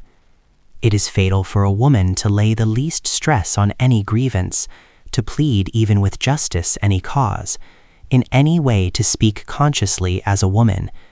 And fatal is no figure of speech, for anything written with that conscious bias is doomed to death. It ceases to be fertilized. Brilliant and effective, powerful and masterly as it may appear for a day or two, it must wither at nightfall. It cannot grow in the minds of others. Some collaboration has to take place in the mind between the woman and the man before the art of creation can be accomplished. Some marriage of opposites has to be consummated. The whole of the mind must lie wide open if we are to get the sense that the writer is communicating his experience with perfect fullness. There must be freedom, and there must be peace. Not a wheel must grate, not a light glimmer. The curtains must be close drawn. The writer, I thought, either he must pluck the petals from a rose or watch the swans float calmly down the river. And I saw again the current which took the boat and the undergraduate and the dead leaves, and the taxi took the man and the woman, I thought, seeing them come together across the street, and the current swept them away, I thought, hearing far off the roar of London's traffic, into that tremendous stream. Here then Mary Benton ceases to speak. She has told you how she reached the conclusion, the prosaic conclusion, that it is necessary to have 500 a year and a room with a lock on the door if you are to write fiction or poetry. She has tried to lay bare the thoughts and impressions that led her to think this. She has asked you to follow her flying into the arms of a beetle, lunching here, dining there, drawing pictures in the British Museum, taking books from the shelf, looking out of the window. While she has been doing all these things, you no doubt have been observing her failings and foibles and deciding what effect they have had on her opinions. You have been contradicting her and making whatever additions and deductions seem good to you. That is all as it should be, for in a question like this, truth is only to be had by laying together many varieties of error. And I will end now in my own person by anticipating two criticisms, so obvious that you can hardly fail to make them. No opinion has been expressed, you may say, upon the comparative merits of the sexes, even as writers. That was done purposely, because even if the time had come for such evaluation, and it is far more important at the moment to know how much money women had and how many rooms than to theorize about their capacities, even if the time had come, I do not believe that gifts, whether of mind or character, can be weighed like sugar and butter, not even in Cambridge, where they are so adept at putting people into classes and fixing caps on their heads and letters after their names. I do not believe that even the table of precedency, which you will find in Whitaker's Almanac, represents a final order of values, or that there is any sound reason to suppose that a commander of the Bath will ultimately walk into dinner behind a master in lunacy. All this pitting of sex against sex, of quality against quality, all this claiming of superiority and imputing of inferiority, belong to the private school stage of human existence, where there are sides, and it is necessary for one side to beat another side, and of the utmost importance to walk up to a platform and receive from the hands of the headmaster himself a highly ornamental pot. As people mature, they cease to believe in sides, or in headmasters, or in highly ornamental pots. At any rate, where books are concerned, it is notoriously difficult to fix labels of merit in such a way that they do not come off. Are not reviews of current literature a perpetual illustration of the difficulty of judgment? This great book, this worthless book, the same book is called by both names. Praise and blame alike mean nothing. No, delightful as the pastime of measuring may be, it is the most futile of all occupations, and to submit to the decrees of the measurers, the most servile of attitudes. So long as you write what you wish to write, that is all that matters, and whether it matters for ages or only for hours, nobody can say. But to sacrifice a hair of the head of your vision, a shade of its color, in deference to some headmaster with a silver pot in his hand, or to some professor with a measuring rod up his sleeve, is the most abject treachery, and the sacrifice of wealth and chastity, which used to be said to be the greatest of human disasters, a mere flea-bite in comparison. Next, I think that you may object that in all this I have made too much of the importance of material things, even allowing a generous margin for symbolism, that 500 a year stands for the power to contemplate, that a lock on the door means the power to think for oneself. Still, you may say that the mind should rise above such things, and that great poets have often been poor men. Let me then quote to you the words of your own professor of literature, who knows better than I do what goes to the making of a poet. Sir Arthur Quiller Couch writes, What are the great poetical names of the last 100 years or so? Coleridge, Wordsworth, Byron, Shelley, Landor, Keats, Tennyson, Browning, Arnold, Morris, Rossetti, Swinburne. We may stop there. Of these, all but Keats, Browning, Rossetti were university men. And of these three, Keats, who died young, cut off in his prime, was the only one not fairly well-to-do. It may seem a brutal thing to say, and it is a sad thing to say, but as a matter of hard fact, the theory that poetical genius bloweth where it listeth, and equally in poor and rich, holds little truth. As a matter of hard fact, 9 out of those 12 were university men, which means that somehow or other they procured the means to get the best education England can give. As a matter of hard fact, of the remaining 3, you know that Browning was well-to-do, and I challenge you that if he had not been well-to-do, he would no more have attained to write Saul or The Ring and the Book than Ruskin would have attained to writing modern painters if his father had not dealt prosperously in business. Rossetti had a small private income, and moreover he painted. There remains but Keats, whom Atropos slew young, as she slew John Clare in a madhouse, and James Thomson by the laudanum he took to drug disappointment. These are dreadful facts, but let us face them.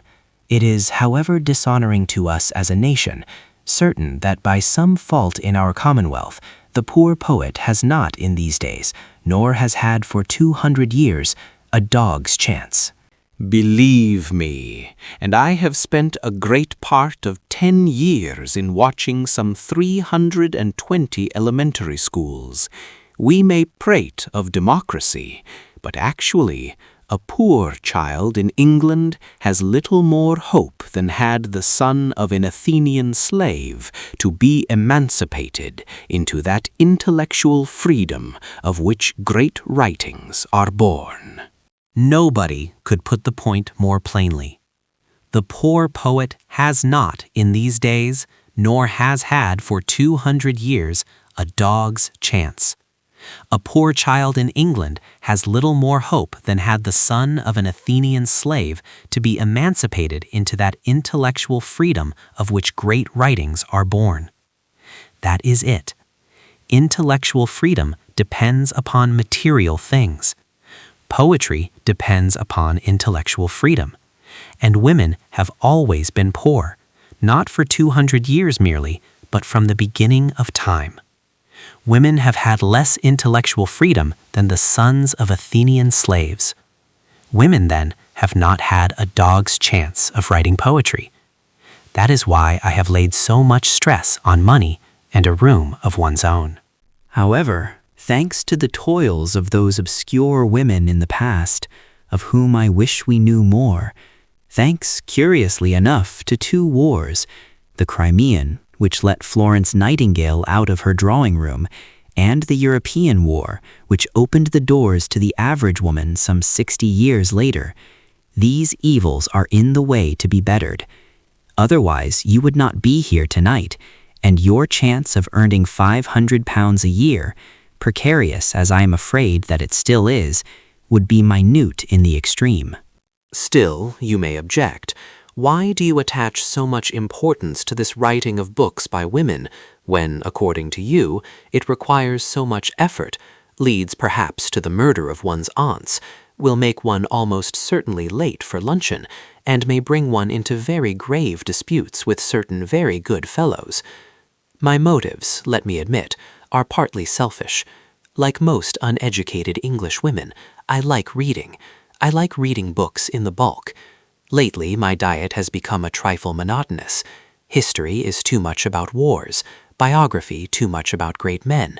Poetry has shown, I think, a tendency to sterility, and fiction, but I have sufficiently exposed my disabilities as a critic of modern fiction, and will say no more about it. Therefore, I would ask you to write all kinds of books, hesitating at no subject however trivial or however vast. By hook or by crook, I hope that you will possess yourselves of money enough to travel and to idle, to contemplate the future or the past of the world, to dream over books and loiter at street corners and let the line of thought dip deep into the stream. For I am by no means confining you to fiction. If you would please me, and there are thousands like me, you would write books of travel and adventure, and research and scholarship, and history and biography, and criticism and philosophy and science.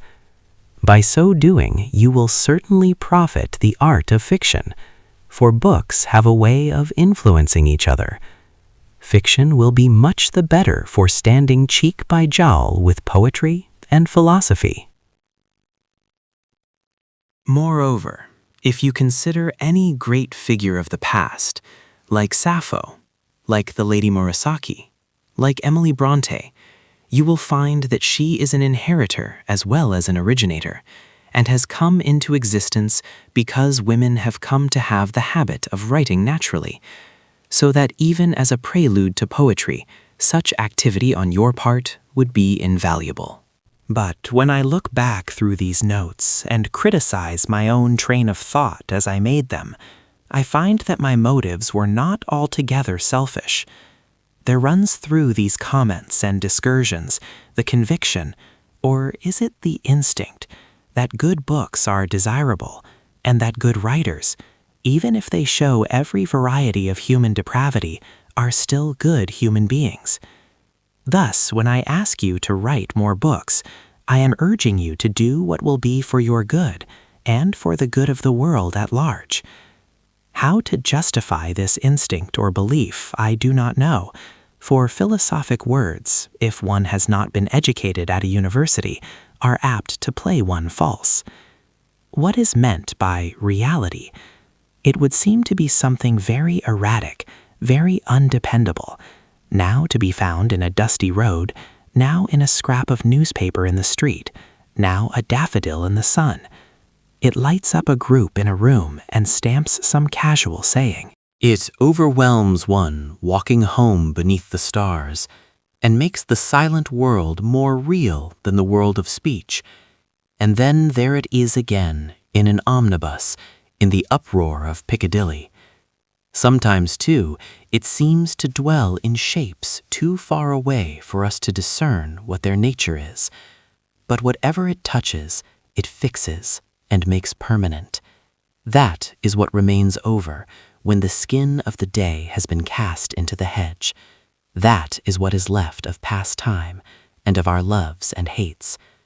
Now the writer, as I think, has the chance to live more than other people in the presence of this reality. It is his business to find it and collect it and communicate it to the rest of us. So at least I infer from reading Lear or Emma or La Recherche du Temps Perdu. For the reading of these books seems to perform a curious couching operation on the senses. One sees more intensely afterwards. The world seems bared of its covering and given an intenser life. Those are the enviable people who live at enmity with unreality, and those are the pitiable who are knocked on the head by the thing done without knowing or caring. So that when I ask you to earn money and have a room of your own, I am asking you to live in the presence of reality, and invigorating life, it would appear, whether one can impart it or not. Here I would stop, but the pressure of convention decrees that every speech must end with a peroration, and a peroration addressed to women should have something, you will agree, particularly exulting and ennobling about it. I should implore you to remember your responsibilities, to be higher, more spiritual. I should remind you how much depends upon you, and what an influence you can exert upon the future. But those exhortations can safely, I think, be left to the other sex, who will put them, and indeed have put them, with far greater eloquence than I can compass. When I rummage in my own mind, I find no noble sentiments about being companions and equals and influencing the world to higher ends. I find myself saying briefly and prosaically that it is much more important to be oneself than anything else. Do not dream of influencing other people, I would say, if I knew how to make it sound exalted. Think of things in themselves. And again I am reminded, by dipping into newspapers and novels and biographies, that when a woman speaks to women, she should have something very unpleasant up her sleeve. Women are hard on women. Women dislike women. Women... But are you not sick to death of the word? I can assure you that I am. Let us agree, then, that a paper read by a woman to women should end with something particularly disagreeable. But how does it go? What can I think of? The truth is, I often like women. I like their unconventionality. I like their completeness. I like their anonymity. But I must not run on in this way. That cupboard there, you say it holds clean table napkins only, but what if Sir Archibald Bodkin were concealed among them? Let me then adopt a sterner tone. Have I in the preceding words conveyed to you sufficiently the warnings and reprobation of mankind? I have told you the very low opinion in which you were held by Mr. Oscar Browning. I have indicated what Napoleon once thought of you and what Mussolini thinks now. Then, in case any of you aspire to fiction, I have copied out for your benefit the advice of the critic about courageously acknowledging the limitations of your sex. I have referred to Professor X and given prominence to his statement that women are intellectually, morally, and physically inferior to men. I have handed on all that has come my way without going in search of it. And here is a final warning from Mr. John Langdon Davies. Mr. John Langdon Davies warns women that when children cease to be altogether desirable, women cease to be altogether necessary. I hope you will make a note of it. How can I further encourage you to go about the business of life? Young women, I would say, and please attend, for the Periorian is beginning. You are, in my opinion, disgracefully ignorant. You have never made a discovery of any sort of importance. You have never shaken an empire or led an army into battle. The plays of Shakespeare are not by you, and you have never introduced a barbarous race to the blessings of civilization. What is your excuse? It is all very well for you to say, pointing to the streets and squares and forests of the globe swarming with black and white and coffee-colored inhabitants, all busily engaged in traffic and enterprise and love-making, we have had other work on our hands. Without our doing, those seas would be unsailed, and those fertile lands a desert. We have borne and bred and washed and taught, perhaps to the age of 6 or 7 years, the 1,623 million human beings who are, according to statistics, at present in existence, and that, allowing that some had help, takes time. There is truth in what you say. I will not deny it. But at the same time, may I remind you that there have been at least 2 colleges for women in existence in England since the year 1866, that after the year 1880, a married woman was allowed by law to possess her own property, and that in 1919, which is a whole 9 years ago, she was given a vote. May I also remind you that most of the professions have been open to you for close on 10 years now. When you reflect upon these immense privileges and the length of time during which they have been enjoyed, and the fact that there must be at this moment some 2,000 women capable of earning over 500 a year in one way or another, you will agree that the excuse of lack of opportunity, training, encouragement, leisure, and money no longer holds good. Moreover, the economists are telling us that Mrs. Seton has had too many children. You must, of course, go on bearing children, but so they say in 2s and 3s, not in 10s and 12s.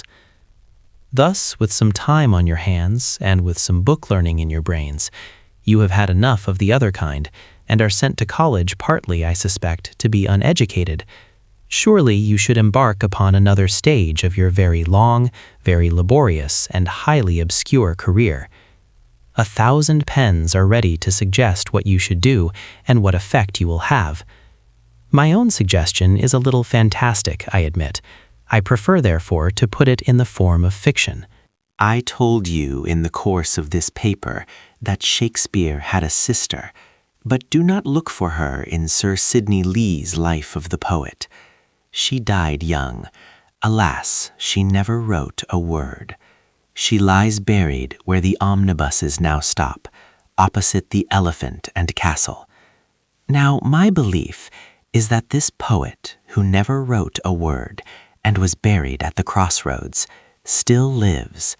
She lives in you and in me and in many other women who are not here tonight, for they are washing up the dishes and putting the children to bed. But she lives, for great poets do not die. They are continuing presences. They need only the opportunity to walk among us in the flesh. This opportunity, as I think, it is now coming within your power to give her.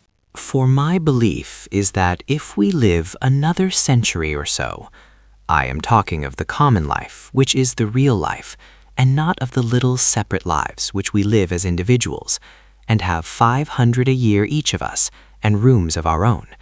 If we have the habit of freedom and the courage to write exactly what we think, if we escape a little from the common sitting room and see human beings not always in their relation to each other, but in relation to reality, and the sky too, and the trees, or whatever it may be in themselves, if we look past Milton's bogey, for no human being should shut out the view, if we face the fact, for it is a fact, that there is no arm to cling to, but that we go alone, and that our relation is to the world of reality, and not only to the world of men and women, then the opportunity will come, and the dead poet who was Shakespeare's sister will put on the body which she has so often laid down.